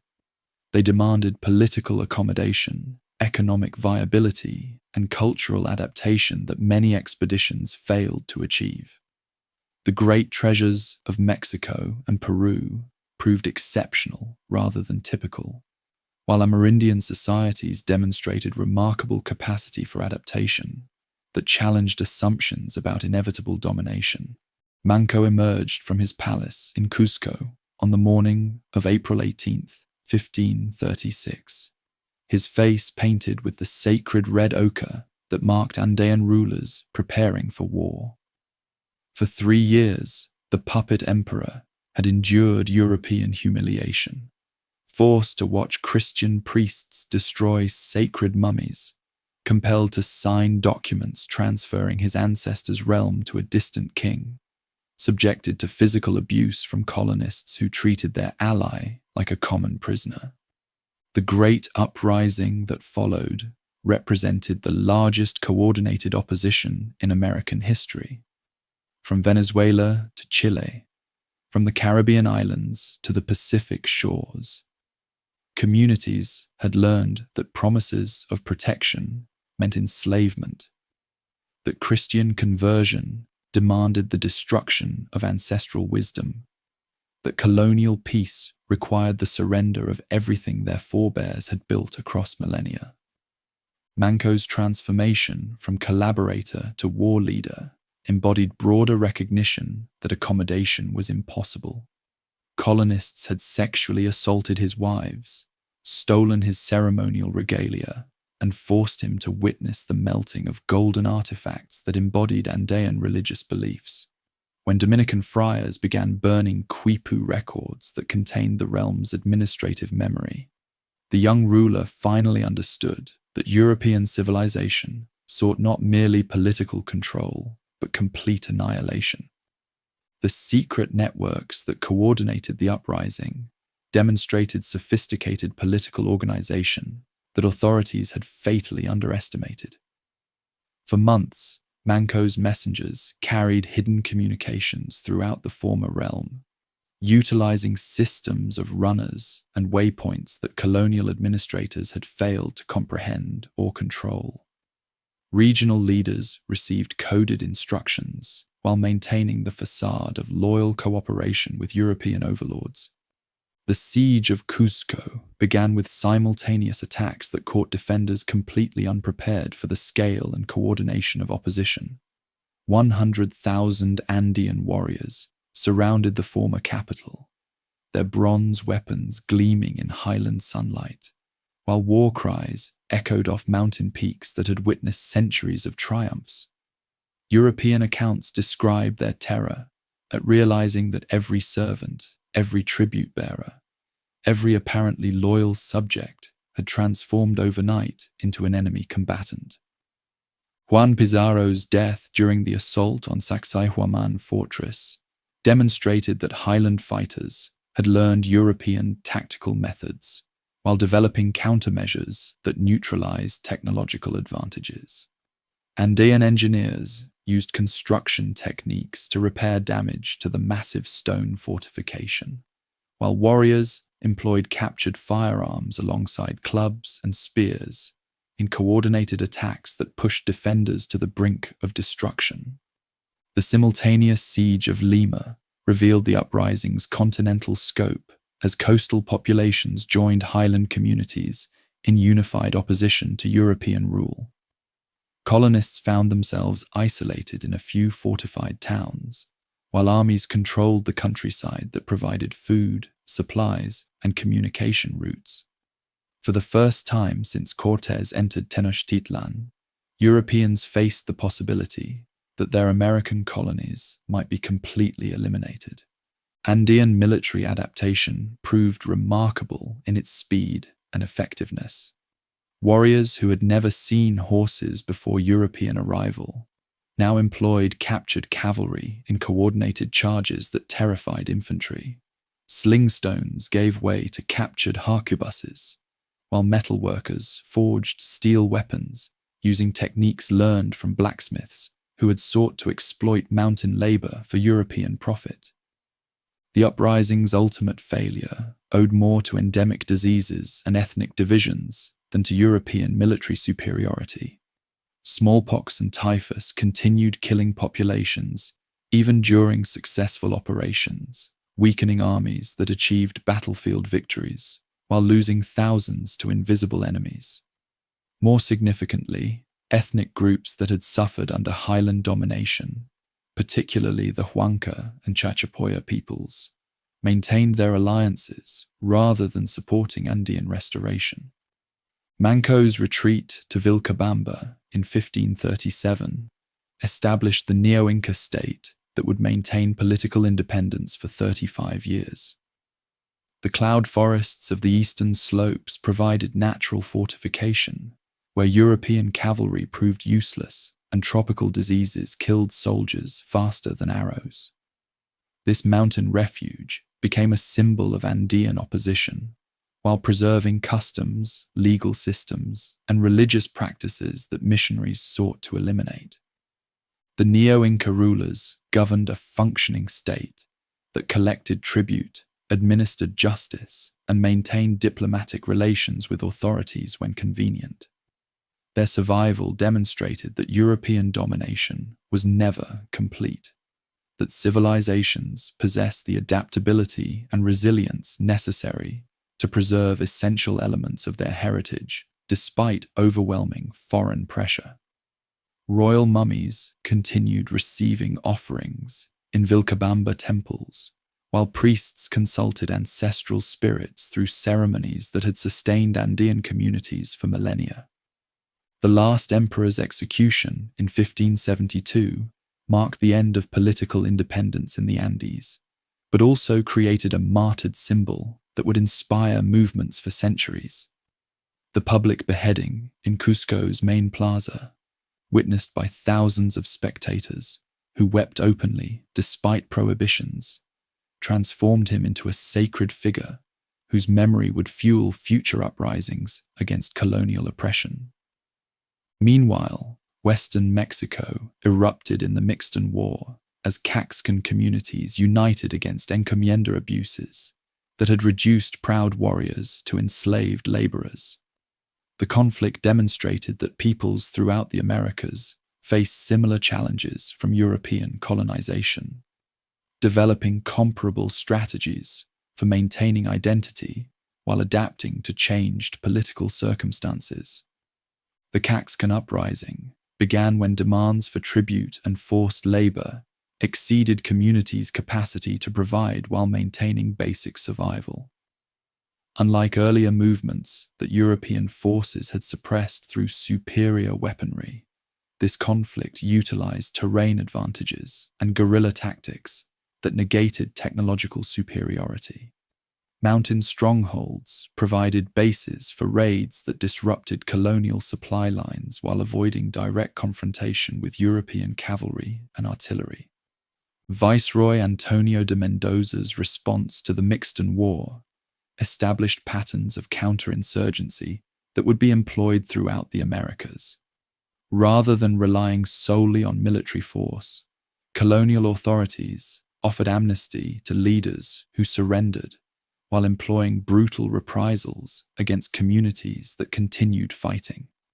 This combination of incentives and punishments proved more effective than simple warfare in fragmenting unity. The Chichimeca Wars in northern Mexico revealed the limitations of European expansion against nomadic peoples whose mobility and environmental knowledge provided decisive advantages over sedentary colonists. For 40 years, semi-nomadic groups conducted hit-and-run attacks against supply convoys traveling between Zacatecas silver mines and Mexico City, making the northern frontier economically unviable despite its mineral wealth. Authorities estimated that the Chichimeca conflicts cost more than the entire Mexican venture, as constant warfare consumed resources without providing compensating benefits. Methods proved useless against peoples who possessed no fixed settlements to capture, no centralized leadership to co-opt, and no accumulated wealth to plunder. European forces could win individual battles, but could never achieve the territorial control necessary for effective colonial administration. The eventual pacification of the northern frontier came through negotiation rather than military victory, as officials offered food, clothing, and land grants to leaders willing to accept nominal colonial authority.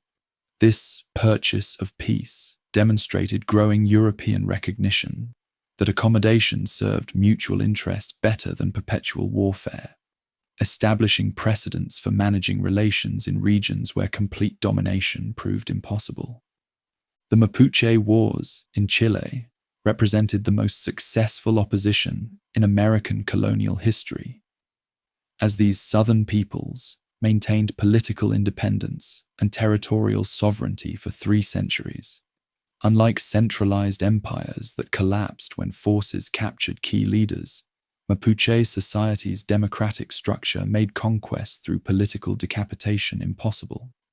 Lautaro's military innovations transformed warfare into a sophisticated system capable of defeating European expeditionary forces in extended campaigns. The young leader's combination of social organization with captured European weapons and tactics created armies that could match forces in open battle while maintaining mobility advantages in familiar terrain. The destruction of 7 cities south of the Biobío River demonstrated Mapuche capacity for coordinated strategic planning that exceeded anything achieved by other groups. These simultaneous attacks required months of preparation and communication across hundreds of miles, indicating political and military sophistication that authorities had failed to comprehend. Pedro de Valdivia's death in 1553 shocked European colonists who believed technological superiority guaranteed eventual victory over any opposition. The conquistadors' capture and execution became legendary among Mapuche communities, while inspiring similar movements throughout South America. His death proved that European leaders were as vulnerable as rulers to the violence that characterized frontier warfare. The establishment of the Biobío River as a permanent frontier between territories represented unprecedented European recognition of sovereignty in the Americas. Colonial authorities negotiated formal treaties that acknowledged Mapuche political independence while establishing trade relationships that benefited both communities.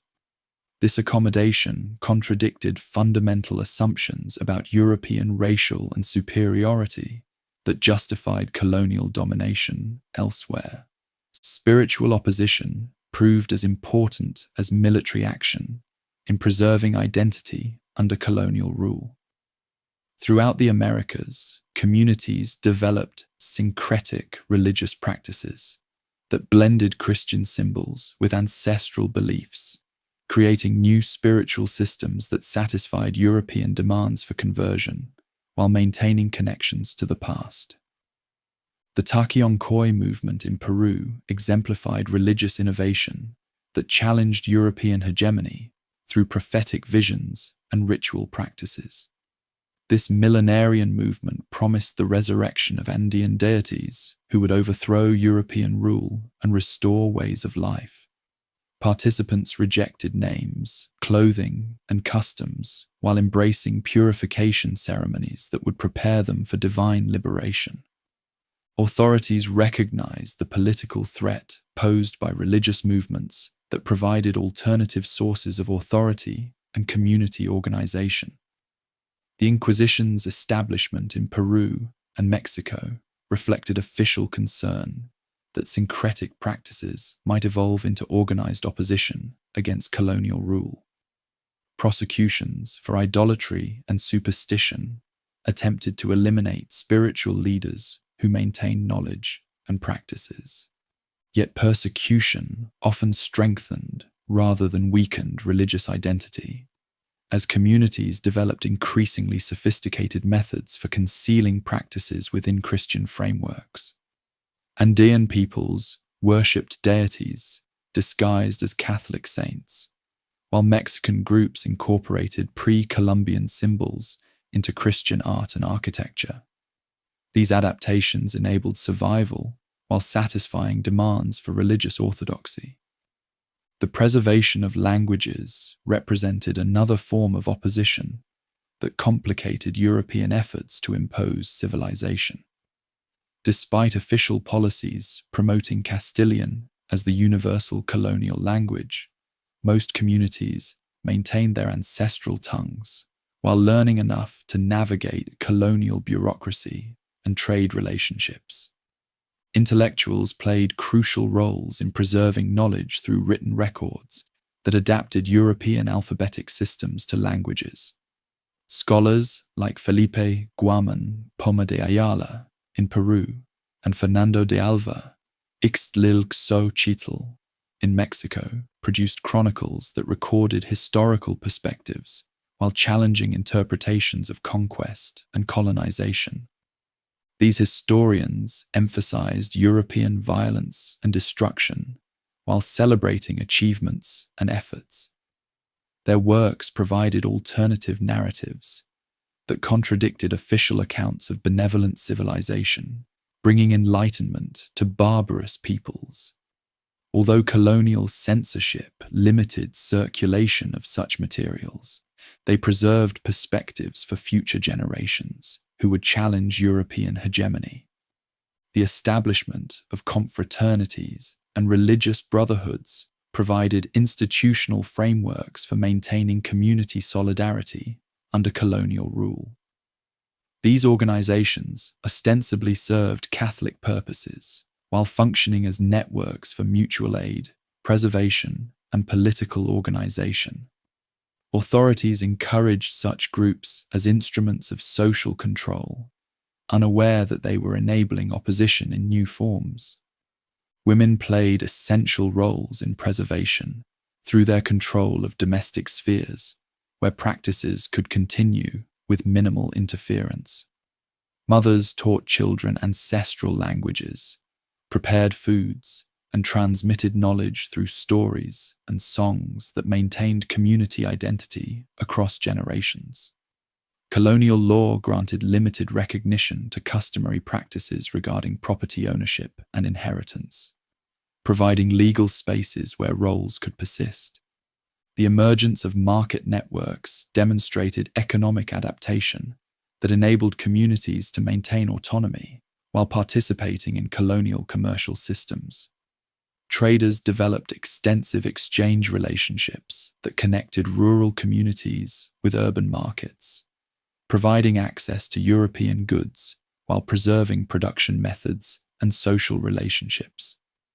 These economic networks often functioned as communication systems that enabled coordination between distant communities sharing common interests in opposing policies.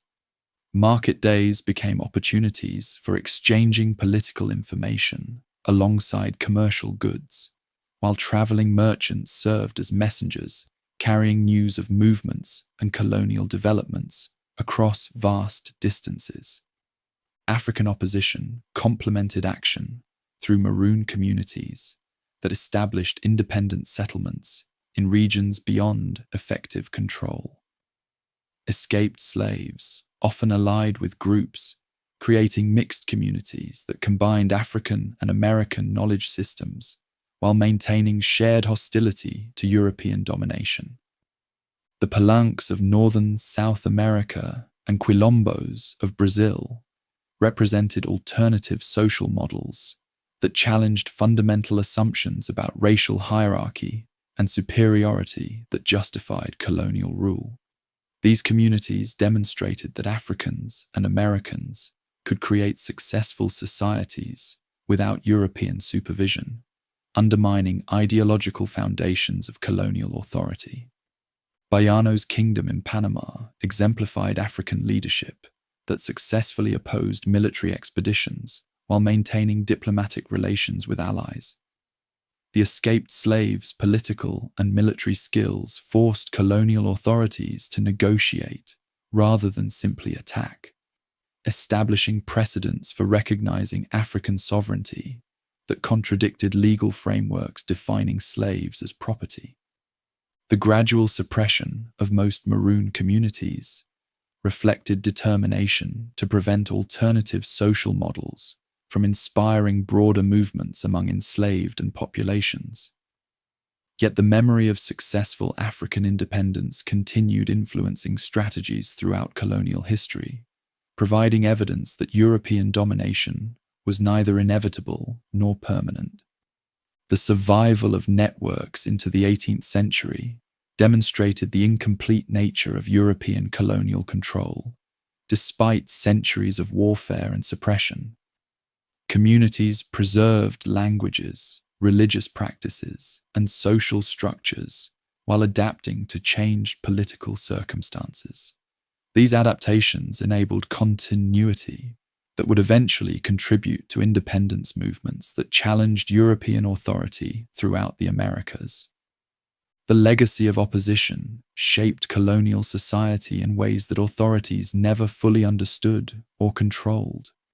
Syncretic practices, alternative economic networks, and persistent political institutions created foundations for future challenges to European hegemony, while preserving essential elements of pre-Columbian and African heritage that enriched American civilization. Viceroy Francisco de Toledo arrived in Lima in 1569, carrying detailed instructions from Philip II that would transform chaotic territories into the world's most profitable overseas dominion.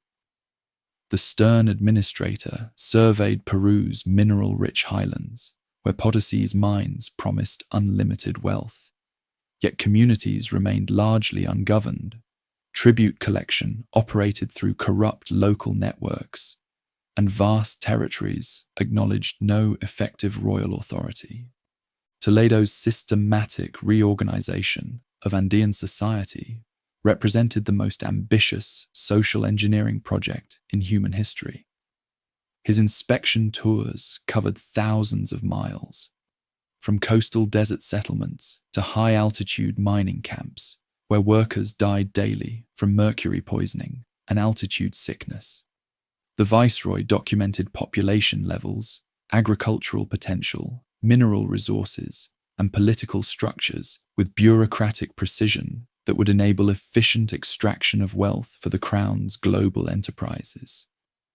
The reduction program that Toledo implemented forcibly concentrated scattered Andean communities into grid-patterned towns modeled on Iberian municipalities.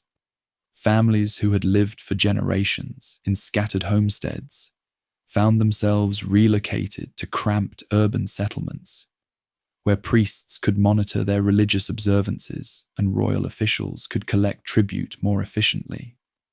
These new towns featured central plazas dominated by churches, with residential blocks assigned according to ethnic hierarchies that reinforced old-world concepts of racial superiority. The meter labor system that emerged from Toledo's reforms represented the industrial organization of human exploitation on an unprecedented scale. Every seventh adult male from communities within a 200-mile radius of Potosi was required to work 4-month shifts in the mines, creating a rotating workforce of nearly 14,000 men who extracted the precious metal that financed wars and global trade networks. The journey to Potosi became known as the Road of Death, as Mitayos traveled from their home villages through high-altitude terrain that killed hundreds before they reached the mines. Families sold livestock, clothing, and household goods to purchase food and supplies for the journey, often arriving at the mining center already impoverished and desperate. The lucky ones survived their 4-month service and returned home with enough earnings to pay royal taxes. The unlucky ones died in mine shafts that became mass graves. Cerro Rico, the rich hill that dominated Potosi's skyline, contained the world's largest deposits of precious metal, its veins extending deep into the mountain's core. Workers labored by candlelight in tunnels that honeycombed the peak, carrying bags of ore on their backs, up wooden ladders that extended for hundreds of feet through narrow shafts where cave-ins occurred weekly. The mercury amalgamation process that separated valuable metal from raw or poisoned workers who handled the toxic substance with their bare hands. The city that grew around these mines rivaled continental capitals in population and exceeded them in wealth concentration. By 1600, Potosi housed 160,000 inhabitants who consumed goods imported from around the world: Chinese silk, Flemish tapestries, German clocks, and French wines, arrived by mule train across the Andes, while local merchants accumulated fortunes that rivaled those of Italian banking houses.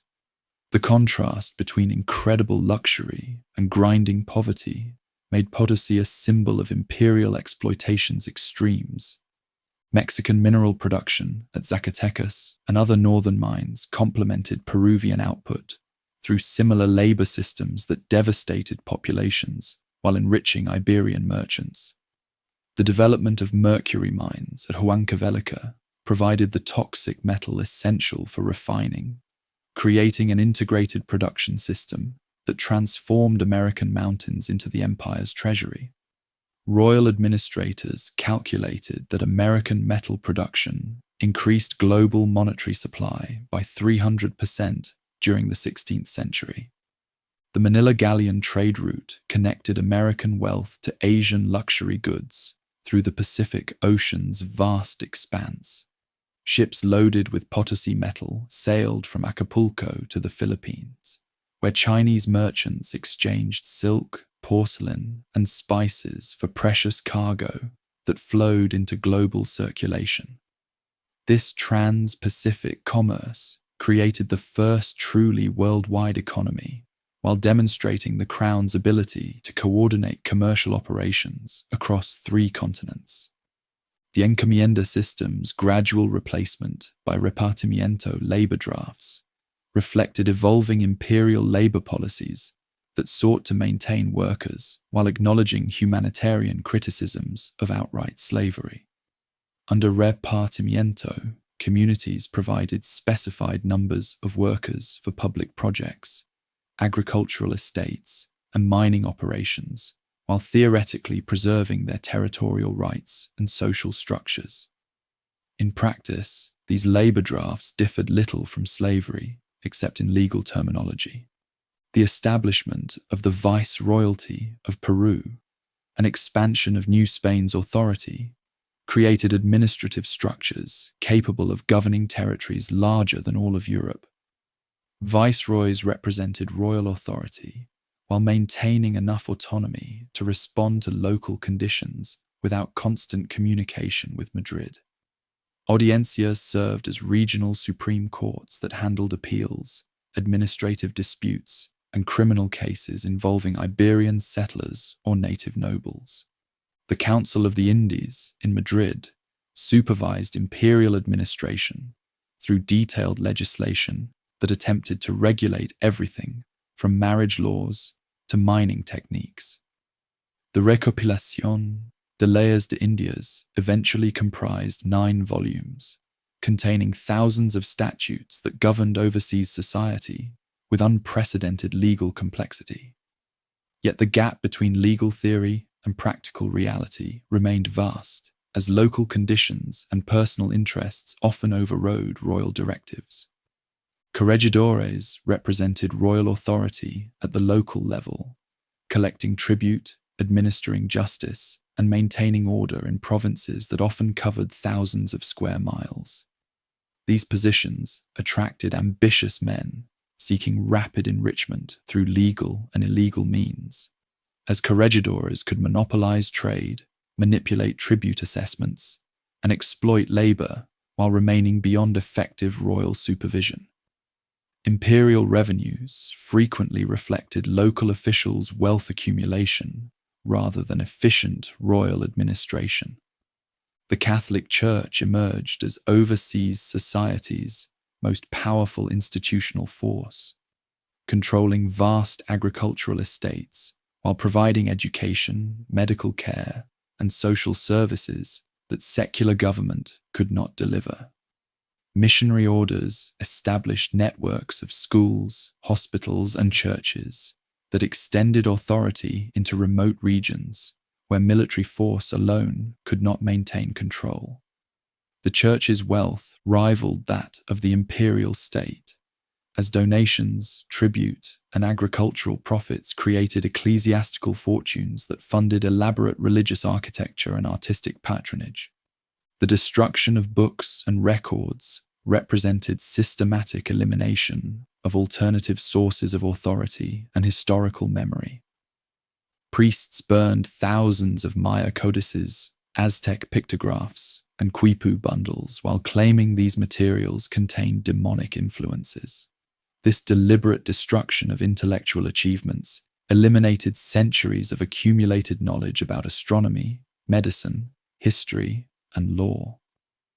Educational institutions established by religious orders served dual purposes of training elites for imperial administration while ensuring their loyalty to Iberian values. The College of Santa Cruz de Tlatelolco educated Nahua nobles in Latin, philosophy, and Christian theology, producing a generation of intellectuals who could serve as intermediaries between administrators and native communities.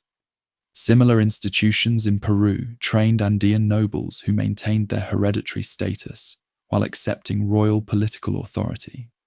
The casta system that evolved during the late 16th century created complex racial hierarchies that defined social status, legal rights, and economic opportunities according to ancestry and appearance. Peninsulares born in the Old World dominated high government and church positions, while criollos of Iberian descent but American birth controlled local commerce and landholding. Mestizos of mixed Iberian-American ancestry worked as artisans and small farmers, while native peoples remained at the bottom of the social pyramid despite their numerical majority. This racial classification system included dozens of categories that attempted to quantify Old World, American, and African ancestry with mathematical precision. Terms like castizo, morisco, and tente en el aire described specific combinations of racial heritage that determined legal status and social expectations. Marriage across racial lines was discouraged but not prohibited, creating a complex society where appearance, wealth, and connections could sometimes overcome ancestry in determining individual opportunities. Women's roles in overseas society reflected Iberian gender hierarchies, modified by frontier conditions and cultural mixing. Iberian women enjoyed greater economic autonomy in the Americas than in the peninsula, as imperial law permitted them to own property, conduct business, and inherit estates. Native women often served as brokers who facilitated communication between Old World and American communities while maintaining knowledge and practices within domestic spheres. The emergence of haciendas as dominant agricultural institutions reflected the transformation from conquest to settled imperial society. These large estates combined Old World farming techniques with American labor to produce crops for both local consumption and export markets. Hacienda owners accumulated vast landholdings through purchase, royal grants, and gradual encroachment on territories, creating agricultural empires that dominated rural economies. Technological innovations adapted Iberian farming methods to American conditions, while incorporating knowledge about local crops and environmental cycles. The introduction of steel plows, wheeled vehicles, and large domesticated animals revolutionized agricultural productivity, while American crops like maize, potatoes, and tomatoes transformed Old World diets and supported population growth across the Atlantic. Urban development in imperial capitals created architectural showcases that demonstrated wealth and sophistication. Mexico City rose atop Tenochtitlan's ruins, with a cathedral that rivaled continental masterpieces, while Lima's palaces and public buildings proclaimed dominance over the former realm. These cities featured Iberian-style plazas, government buildings, and residential neighborhoods that recreated peninsular urban planning in American settings. The emergence of distinctly American forms reflected the mixing of Old World, native, and African influences in art, music, literature, and religious expression. Painters developed unique styles that combined Iberian techniques with American subjects and symbolism. Musical traditions blended peninsular melodies with native instruments and African rhythms, creating new artistic expressions that reflected overseas society's complexity.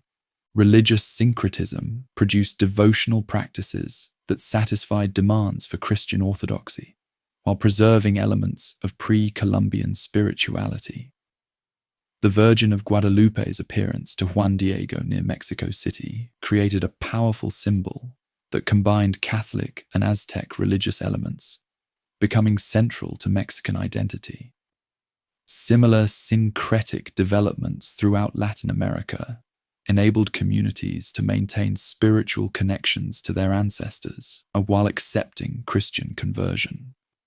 The establishment of universities in Mexico City and Lima created centers of learning that rivaled peninsular institutions while adapting classical curricula to American conditions.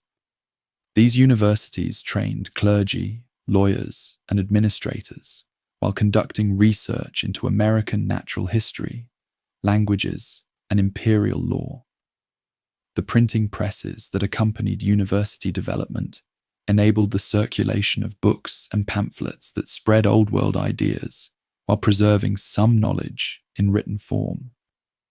Economic specialization developed as different regions focused on particular products that could be profitably exported to Atlantic markets. Mexico became renowned for precious metal production and textile manufacturing, while Peru specialized in mineral extraction and agricultural products suited to highland conditions. The Caribbean islands developed sugar plantations worked by enslaved Africans, creating the foundation for Atlantic slave trade expansion. The emergence of inter-regional trade networks reduced dependence on peninsular suppliers, while creating American commercial relationships that operated independently of royal control. Mexican merchants traded precious metals for Peruvian products, while Caribbean planters exchanged sugar for mainland manufactured goods. These commercial relationships enabled economic development, while reducing the costs of Old World imports.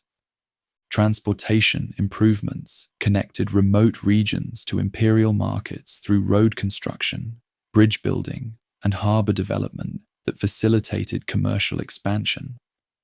The Camino Real that linked Mexico City to Santa Fe enabled trade with northern frontier settlements, while improved harbors at Veracruz and Callao accommodated larger ships carrying greater cargo volumes. These infrastructure investments reflected growing prosperity and administrative sophistication.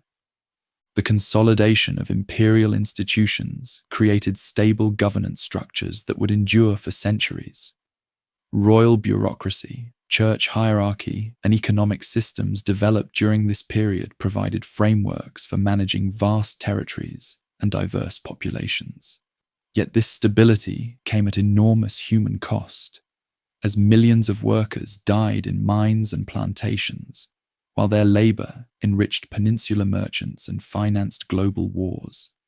By 1650, the Americas had evolved from chaotic conquest territories into functioning overseas societies, with established institutions, economic systems, and practices that synthesized Old World, American, and African elements. The violent disruption of conquest had given way to more systematic forms of exploitation that enabled population recovery while maintaining Iberian political and economic dominance. This imperial order created distinctly American civilizations within the framework of royal authority that would shape the hemisphere's development for generations. The numbers tell a story of destruction that defies comprehension. When Columbus first glimpsed Caribbean shores in 1492, the Americas housed between 50 and 60 million inhabitants whose civilizations had flourished for millennia. By 1650, fewer than 6 million remained alive. This demographic collapse, representing a mortality rate of nearly 90%, stands as the greatest population catastrophe in recorded human history. Smallpox led the invisible army of Old World pathogens that devastated American populations with ruthless efficiency. The virus had evolved alongside European and African populations for thousands of years, creating immunity through generations of childhood exposure that killed the weak while strengthening survivors. American peoples possessed no such evolutionary defense against diseases that had never crossed oceanic barriers before European ships connected previously isolated continents. The epidemic that swept through Tenochtitlan during Cortez's siege demonstrated smallpox's devastating effectiveness as an instrument of conquest. Aztec warriors who had successfully expelled the invaders during La Noche Triste found themselves fighting an enemy that steel weapons could not wound. Fever and pustules consumed defenders faster than European armies could kill them, while survivors weakened by disease proved unable to maintain the coordinated resistance that might have preserved their independence. Measles followed smallpox with equally lethal results, targeting populations that had survived the first epidemic wave. Typhus, bubonic plague, and influenza completed the pathogenic assault on immune systems that recognized none of these microbial invaders. Each successive outbreak harvested those who had endured previous diseases, creating cascading mortality that eliminated entire communities within decades of initial contact. The temporal pattern of epidemic disease revealed the interconnected nature of American trade networks that had facilitated cultural exchange for centuries before European arrival. Pathogens raced along established routes faster than Spanish armies could march, reaching populations that had never seen European faces yet died from European germs. Inca territories experienced devastating outbreaks years before Pizarro landed on Peruvian shores, while North American communities succumbed to diseases transmitted through intermediary groups who had encountered coastal explorers. Children and elders suffered disproportionate mortality that shattered the social structures essential for cultural transmission. The simultaneous death of grandparents who preserved traditional knowledge and grandchildren who represented community futures created generational gaps that severed connections between past and future. Survivors found themselves isolated between worlds, too few to maintain complex ceremonial practices, yet too many to abandon ancestral territories entirely. The psychological impact of demographic collapse proved as devastating as its numerical toll. Communities that had interpreted natural disasters through spiritual frameworks struggled to comprehend afflictions that seemed to target American peoples while sparing European newcomers. Some groups concluded that their ancestral deities had abandoned them, facilitating Christian conversion among populations desperate for supernatural protection against invisible enemies.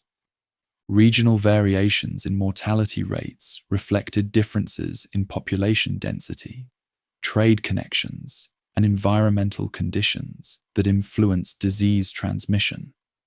Dense urban centers like Tenochtitlan and Cusco experienced catastrophic losses as pathogens spread rapidly through crowded neighborhoods. Isolated mountain communities sometimes avoided initial outbreaks, only to succumb when expanding colonial administration brought them into contact with infected populations. Highland regions of Peru and Mexico demonstrated greater demographic resilience than coastal areas where European diseases first established footholds.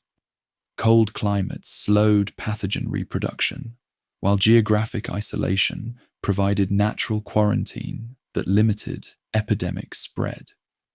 These environmental advantages enabled some Andean and Mexican communities to maintain population levels sufficient for cultural continuity, despite devastating losses. The Caribbean islands experienced the most complete demographic destruction, as their small, isolated populations possessed no geographic escape from epidemic diseases. Taino, Lucayan, and other island peoples disappeared almost entirely within 50 years of Columbus's arrival, their languages, customs, and historical memories vanishing with the people who had maintained them for generations. Warfare and violence accelerated demographic decline through direct killing and indirect effects that disrupted food production and social organization.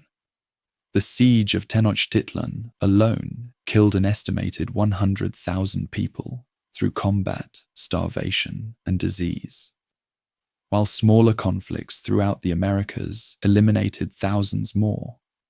Colonial labor systems imposed additional mortality through overwork, malnutrition, and dangerous working conditions that killed indigenous workers faster than natural reproduction could replace them. The encomienda system's transformation of indigenous communities into labor reservoirs created conditions that facilitated disease transmission while weakening populations through malnutrition and exhaustion. Forced relocations mixed previously isolated groups, enabling pathogens to spread among populations that lacked immunity to each other's endemic diseases. Tribute obligations forced communities to abandon traditional agricultural practices that had sustained adequate nutrition, making survivors more vulnerable to epidemic mortality. Mining operations at Potosi and other sites became demographic black holes that consumed workers through mercury poisoning, cave-ins, and altitude sickness. The Meteor system forcibly relocated highland families to environments where lowland diseases proliferated, while mercury exposure caused neurological damage and reproductive failures that reduced birth rates among surviving populations. Spanish accounts describe mine shafts filled with human bones as testimony to the industrial scale of demographic destruction. Forced labor in Caribbean sugar plantations eliminated indigenous populations so rapidly that plantation owners began importing African slaves within decades of initial colonization. The transition from indigenous to African labor reflected practical recognition that native populations could not sustain the mortality rates required for profitable agricultural production. This demographic replacement transformed Caribbean societies while creating demand for Atlantic slave trade expansion. African populations brought their own disease environment that further complicated American demographic patterns. Yellow fever and malaria, endemic in tropical Africa, proved deadly to both European colonists and indigenous Americans, while providing Africans with relative immunity based on evolutionary exposure. These diseases created zones of African demographic advantage in coastal regions where other populations could not survive, influencing settlement patterns and labor systems throughout tropical America. The emergence of mestizo populations reflected both demographic necessity and cultural adaptation, as surviving indigenous communities sought marriage partners among the limited pool of fertile adults. Mixed-race children inherited partial immunity to European diseases while maintaining connections to indigenous cultural traditions, creating new ethnic categories that complicated colonial racial classifications. These mixed populations became crucial demographic bridges that enabled cultural transmission across the colonial period. Women's roles became particularly important for demographic recovery, as surviving communities struggled to maintain reproduction rates adequate for cultural survival. Indigenous women often served as intermediaries, who facilitated marriages between groups that had traditionally maintained separate identities, while their control over domestic spheres enabled preservation of traditional knowledge and practices despite massive population losses. Colonial authorities gradually recognized that demographic collapse threatened their own economic interests, as labor shortages reduced tribute collections and mining productivity. Legislative efforts to protect indigenous populations reflected pragmatic calculations rather than humanitarian concerns, as empty territories provided no wealth for European extraction. The Leyes Nuevas of 1542 attempted to limit encomienda abuses while maintaining colonial labor systems that continued killing indigenous workers. Religious orders played complex roles in demographic change through their efforts to concentrate scattered populations in mission communities where disease transmission accelerated while medical care remained primitive. Missionaries genuinely sought to protect indigenous peoples from colonial violence, while inadvertently creating conditions that facilitated epidemic spread. Mission populations often experienced rapid demographic decline despite receiving food, clothing, and medical attention superior to that available in secular colonial territories. The gradual recovery of indigenous populations during the 17th century reflected both improved disease resistance and adaptation to colonial conditions. Survivors of early epidemics passed partial immunity to their children while developing cultural practices that reduced exposure to European diseases.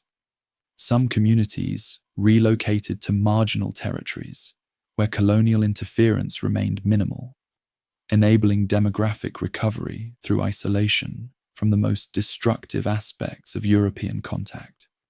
Regional demographic patterns revealed the uneven nature of population recovery, as different areas experienced varying degrees of colonial penetration and disease exposure.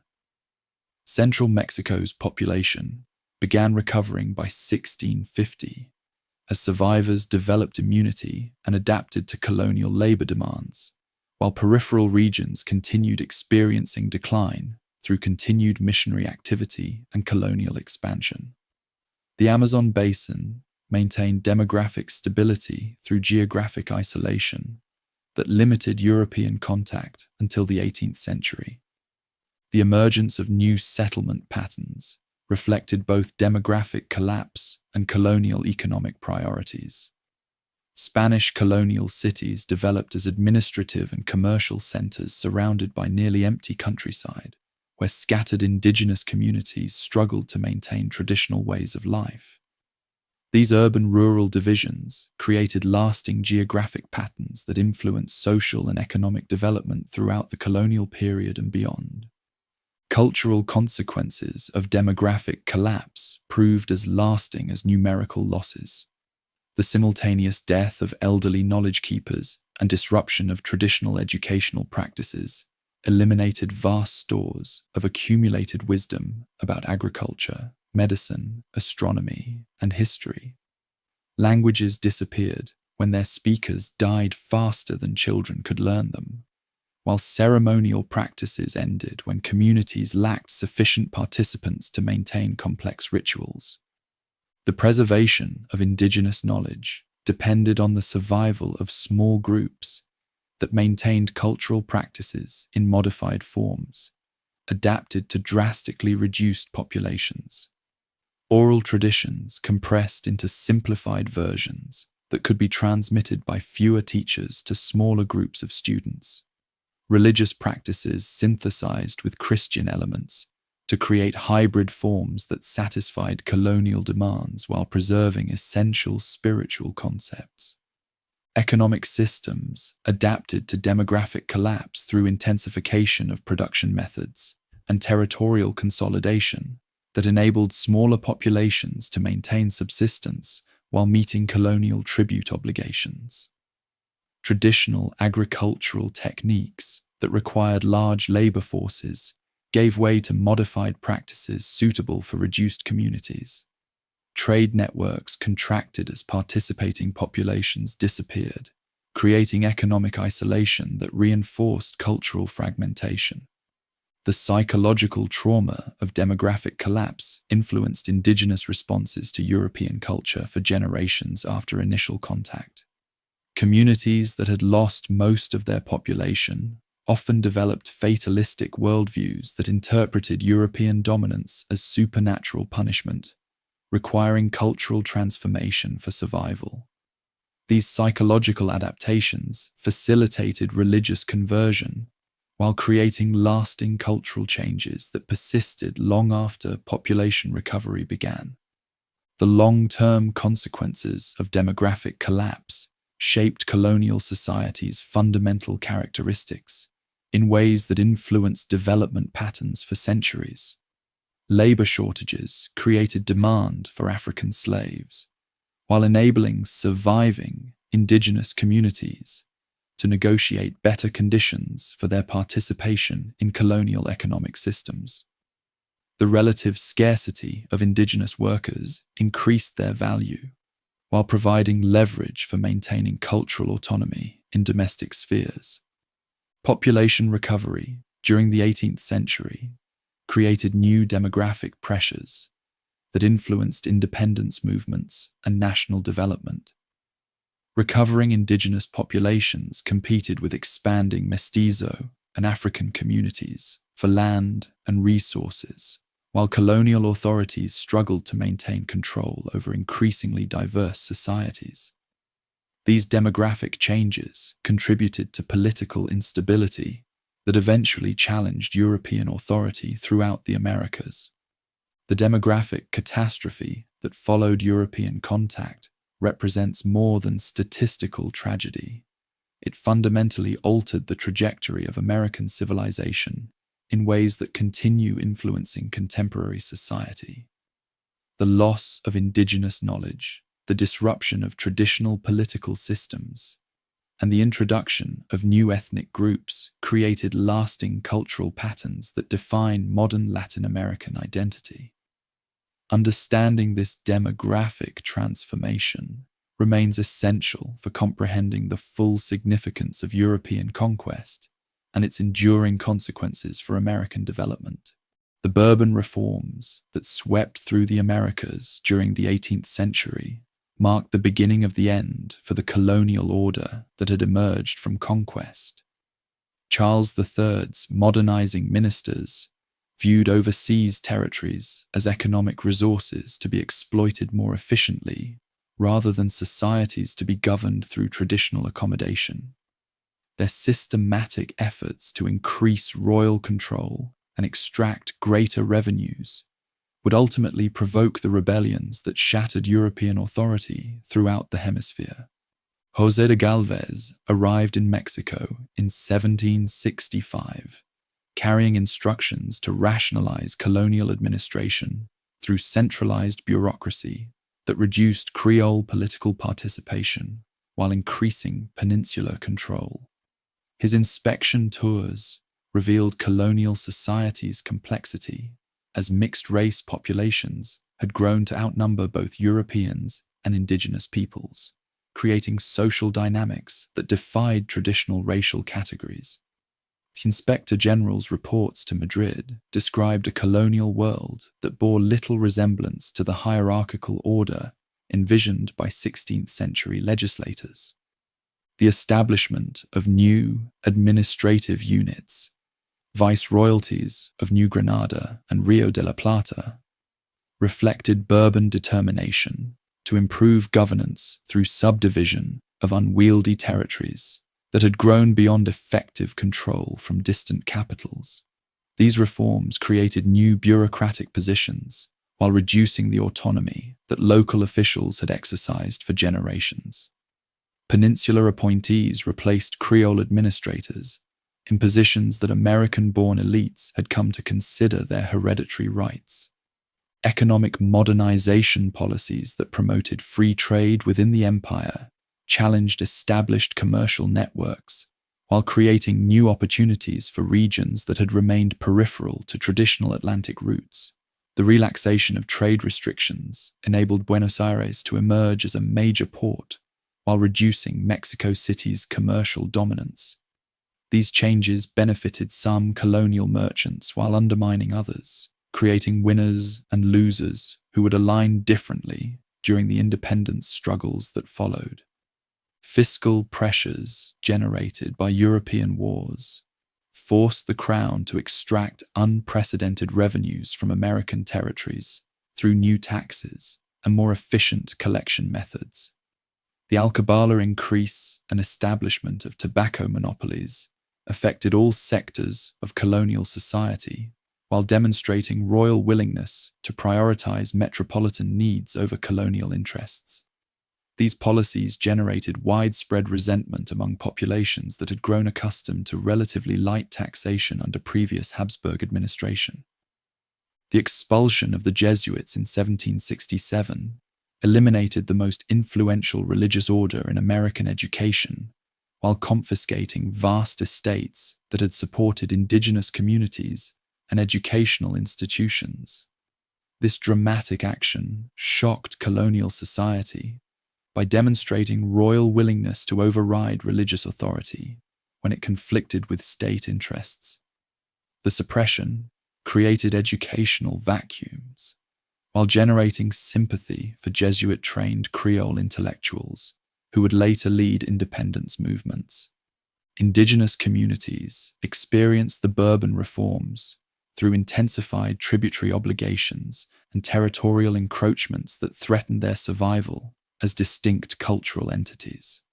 Royal officials sought to integrate indigenous peoples into colonial society as individual taxpayers rather than corporate communities with special rights and obligations. These policies reflected Enlightenment concepts of legal equality while eliminating protections that had enabled cultural survival under Habsburg rule. The Great Rebellion of Tupac Amaru II erupted in 1780 as Andean communities responded to increased taxation and administrative interference with the largest indigenous uprising in colonial history. José Gabriel Condor Canqui, who adopted his ancestors' royal name, mobilized over 100,000 followers who sought to restore indigenous political authority while eliminating European oppression. The rebellion's scope and coordination demonstrated persistent indigenous political capabilities that colonial authorities had underestimated. The uprising's brutal suppression revealed colonial determination to maintain European dominance regardless of cost. Spanish forces executed Tupac Amaru II through public dismemberment while prohibiting indigenous nobles from using ancestral titles or wearing traditional regalia. These repressive measures eliminated indigenous political leadership, while demonstrating that accommodation had limits when challenges threatened fundamental colonial relationships. Parallel revolts in New Granada demonstrated the widespread nature of colonial discontent as comunero movements protested fiscal policies that threatened traditional ways of life. These rebellions brought together diverse social groups, indigenous communities, mestizo artisans, and Creole merchants who shared opposition to Bourbon centralization despite their different specific grievances. The movement's suppression required military force while revealing the fragility of colonial order when subjected to systematic pressure. Enlightenment ideas circulated through colonial intellectual networks that connected American thinkers to European philosophical developments. Universities in Mexico City, Lima, and Córdoba became centers of discussion about natural rights, popular sovereignty, and republican government that challenged traditional concepts of divine right monarchy. Creole intellectuals adapted European theories to American conditions while developing distinctive political philosophies that would justify eventual independence. The French Revolution's impact on colonial political thought proved profound as American observers witnessed European populations successfully challenging royal authority through popular mobilization.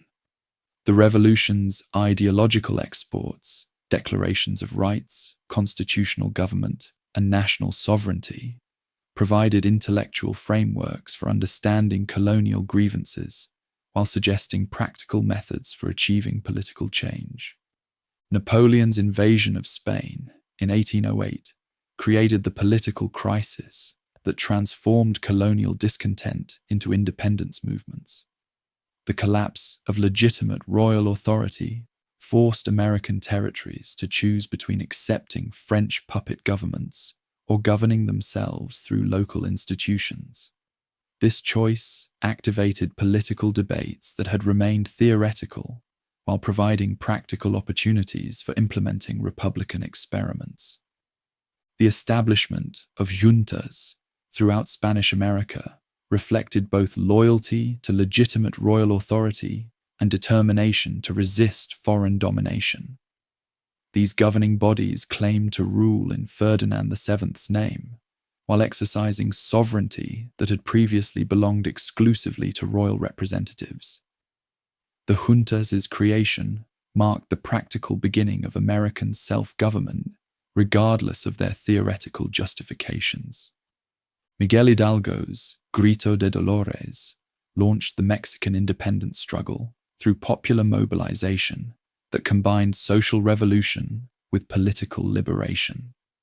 The parish priest's call for independence attracted indigenous and mestizo followers who sought land redistribution and racial equality alongside political autonomy. This social dimension distinguished Mexican independence from South American movements that remained primarily political rather than revolutionary.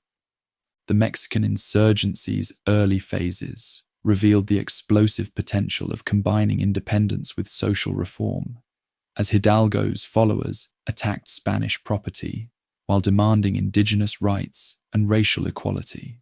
These radical goals frightened Creole elites who preferred political autonomy without social transformation, creating divisions within the independence movement that Spanish authorities exploited effectively.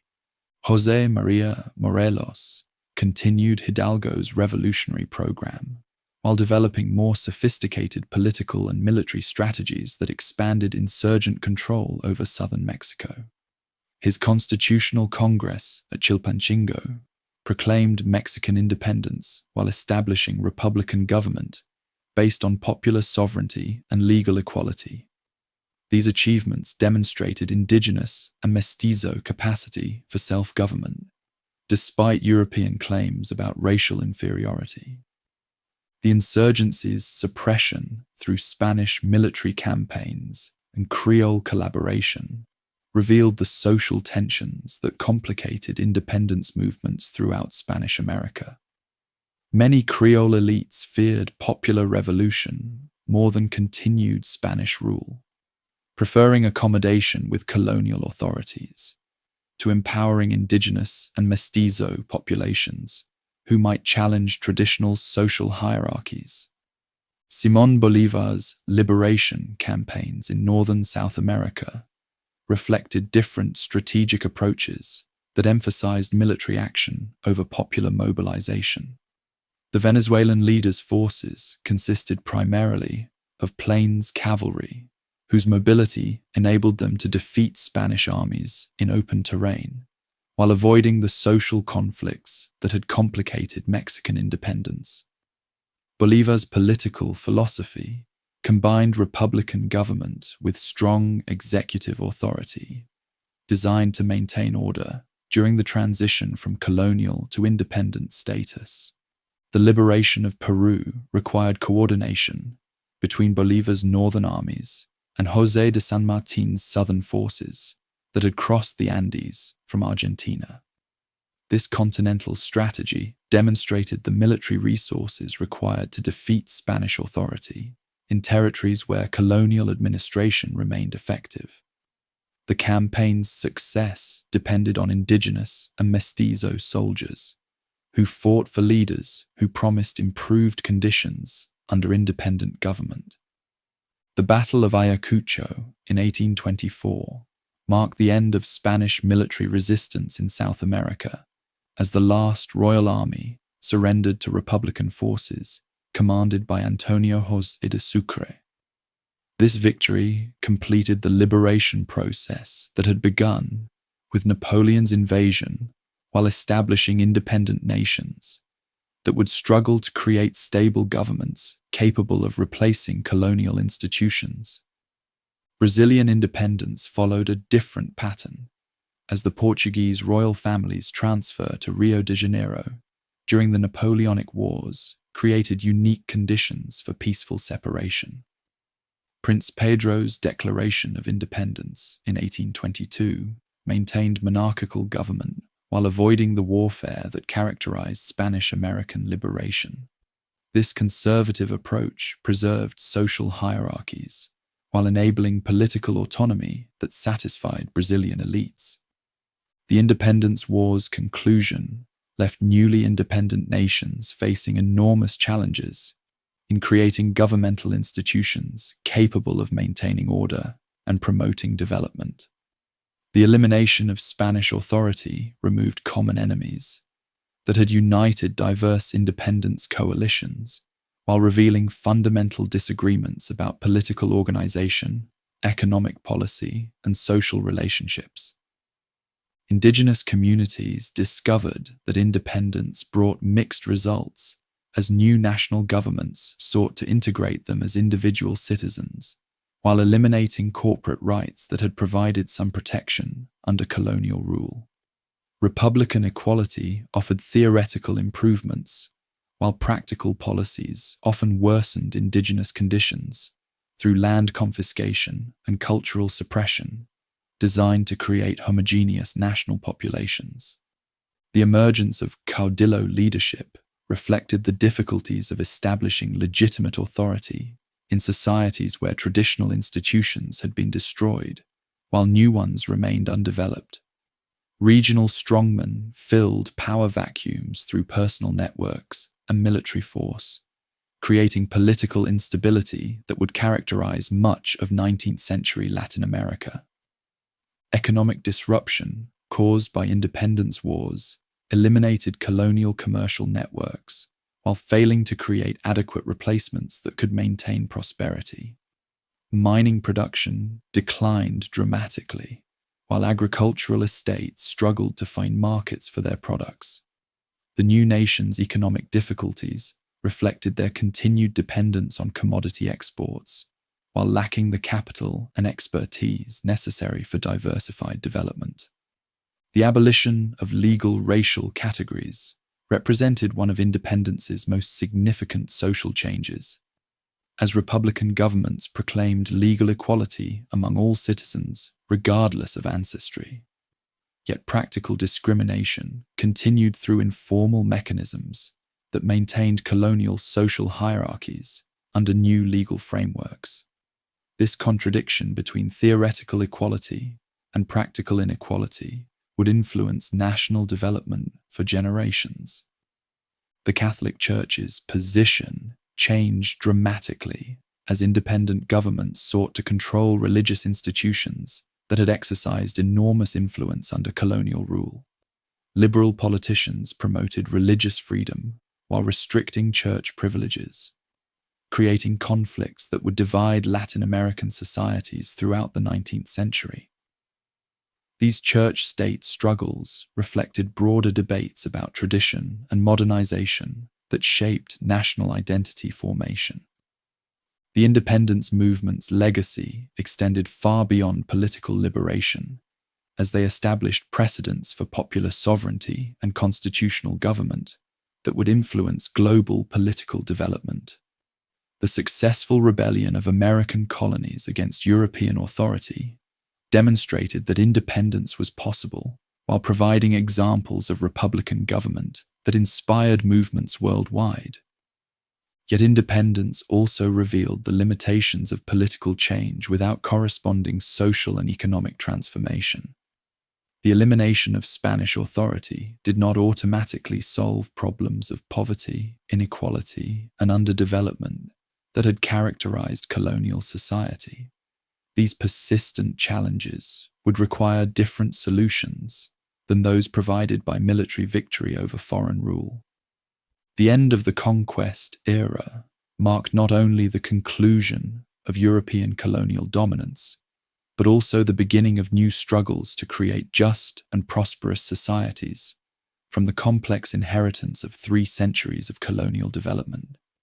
The independent nations that emerged from these struggles would continue grappling with questions of identity, governance, and development that originated in the violent encounter between European, indigenous, and African peoples that had begun with Columbus's first voyage to American shores.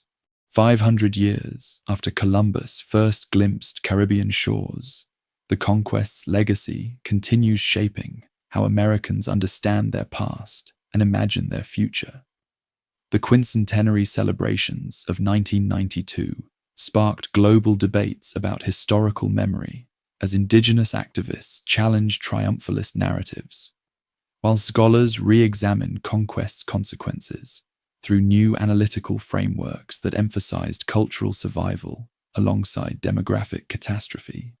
Modern Mexico City's Central Plaza preserves the spatial relationship between conquest and resistance that has defined Mexican identity for centuries. The massive cathedral that dominates the Zócalo rises directly above the ruins of Tenochtitlan's main temple, its Baroque towers casting shadows over archaeological excavations that reveal Aztec foundations beneath colonial stones. This architectural palimpsest embodies the complex layering of historical memory in societies where European, indigenous, and African legacies remain simultaneously visible and contested. Contemporary indigenous movements throughout the Americas draw inspiration from conquest-era resistance while adapting traditional political concepts to modern circumstances. The Zapatista uprising in Chiapas explicitly connected their struggle to Aztec and Maya ancestors who had fought Spanish invaders, while Andean communities in Ecuador and Bolivia invoke Inca heritage to justify claims for territorial autonomy and cultural rights. These movements demonstrate the continued relevance of conquest-era conflicts in shaping contemporary political consciousness. Academic historiography has shifted dramatically from heroic narratives that celebrated European achievements to more complex interpretations that recognize both cultural destruction and creative synthesis.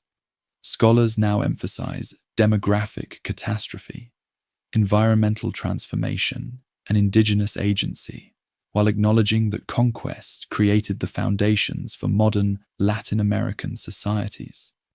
This analytical complexity reflects broader changes in historical methodology that privilege previously marginalized perspectives. Archaeological discoveries continue revealing the sophistication of pre-Columbian civilizations, while demonstrating conquest's incomplete dominance over indigenous cultural practices. Recent excavations at Teotihuacan, Machu Picchu, and other sites have uncovered evidence of scientific achievements, artistic innovations, and social organizations that challenge European assumptions about American primitiveness. These findings support contemporary indigenous claims about ancestral wisdom, while complicating simple narratives of European superiority. Linguistic preservation efforts reflect growing recognition that indigenous languages contain irreplaceable knowledge about history, ecology, and social organization that survived conquest despite systematic suppression. Mexico's constitutional recognition of indigenous languages as national languages represents legal acknowledgement of cultural diversity that colonial authorities had sought to eliminate.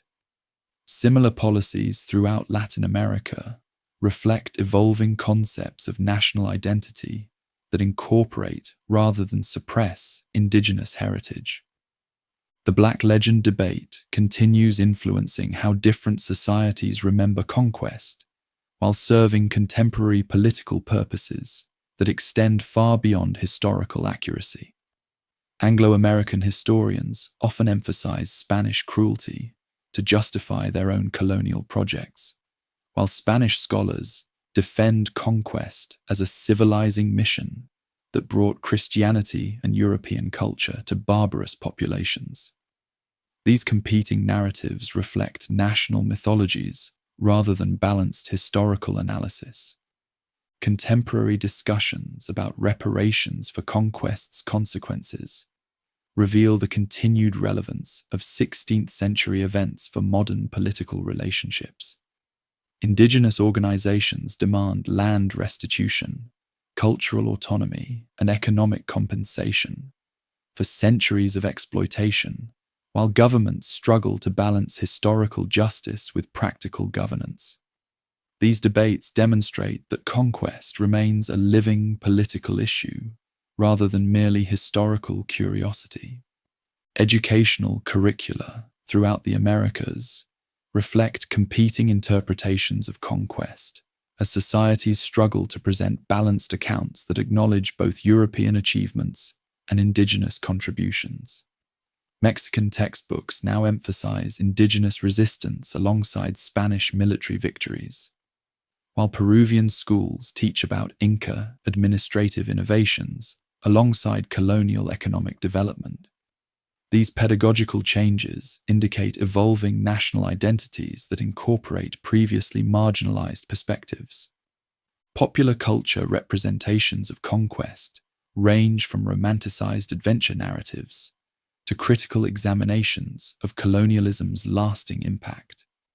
Hollywood films typically emphasize European heroism while minimizing indigenous perspectives. Yet Latin American cinema increasingly presents conquest from indigenous viewpoints that challenge traditional interpretations. These cultural productions shape public understanding of historical events while reflecting contemporary political consciousness. Religious syncretism continues evolving as indigenous communities adapt traditional spiritual practices to modern circumstances, while maintaining connections to pre-Columbian beliefs.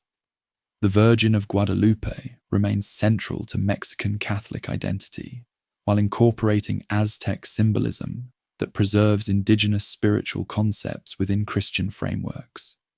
Similar syncretic developments throughout Latin America demonstrate conquest's failure to completely eliminate indigenous religious traditions.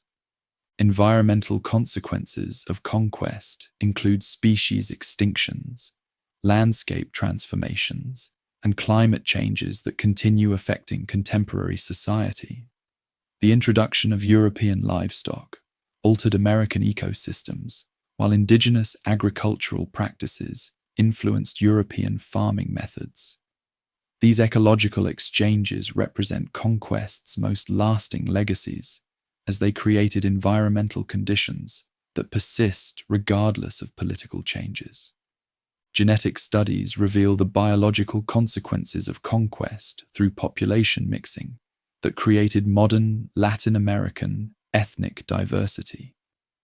DNA analysis demonstrates the complex ancestry of contemporary populations, while providing scientific evidence for historical accounts of demographic collapse and cultural mixing. These findings support indigenous claims about survival, while documenting the biological reality of conquest's human impact. Economic patterns established during conquest continue influencing global development, as Latin American nations remain primarily commodity exporters despite centuries of political independence. The extraction of precious metals, agricultural products, and natural resources for foreign markets reflects colonial relationships that persist under different political arrangements. This economic dependency demonstrates conquest's structural legacy in shaping international relationships. Technological innovations during conquest, including maritime navigation, metallurgy, and agricultural techniques, contributed to global development while demonstrating the mutual benefits of cultural exchange when not accompanied by violence and exploitation. The preservation and development of indigenous knowledge about medicine, agriculture, and environmental management offer models for contemporary sustainable development that combines traditional wisdom with modern technology. The conquest's global significance extends beyond the Americas, as it initiated the first worldwide economic system, while demonstrating European capacity for overseas expansion that would eventually encompass Africa, Asia, and Oceania. The techniques developed for American colonization provided templates for later imperial projects, while the wealth extracted from American mines financed European global expansion. Understanding conquest requires acknowledging both its destructive impact and its role in creating the cultural diversity that characterizes modern Latin America. The violence, demographic catastrophe, and cultural suppression that accompanied European expansion cannot be minimized or justified. Yet the societies that emerged from conquest developed distinctive identities that enriched world civilization through their artistic, intellectual, and social achievements. Contemporary challenges facing Latin American societies, including poverty, inequality, and environmental degradation, have roots in colonial structures established during conquest, while requiring solutions that transcend historical grievances. The creative synthesis of European, indigenous, and African cultures that survived conquest provides foundations for addressing modern problems through approaches that honor diverse cultural traditions, while promoting social justice and economic development. The conquest's enduring lesson may be that cultural encounter, however violent its initial phases, ultimately produces creative synthesis that enriches human civilization. The societies that emerged from conquest's trauma demonstrate humanity's capacity for adaptation, resistance, and renewal in the face of overwhelming challenges. This resilience offers hope for addressing contemporary global challenges through cooperation rather than domination, understanding rather than conquest,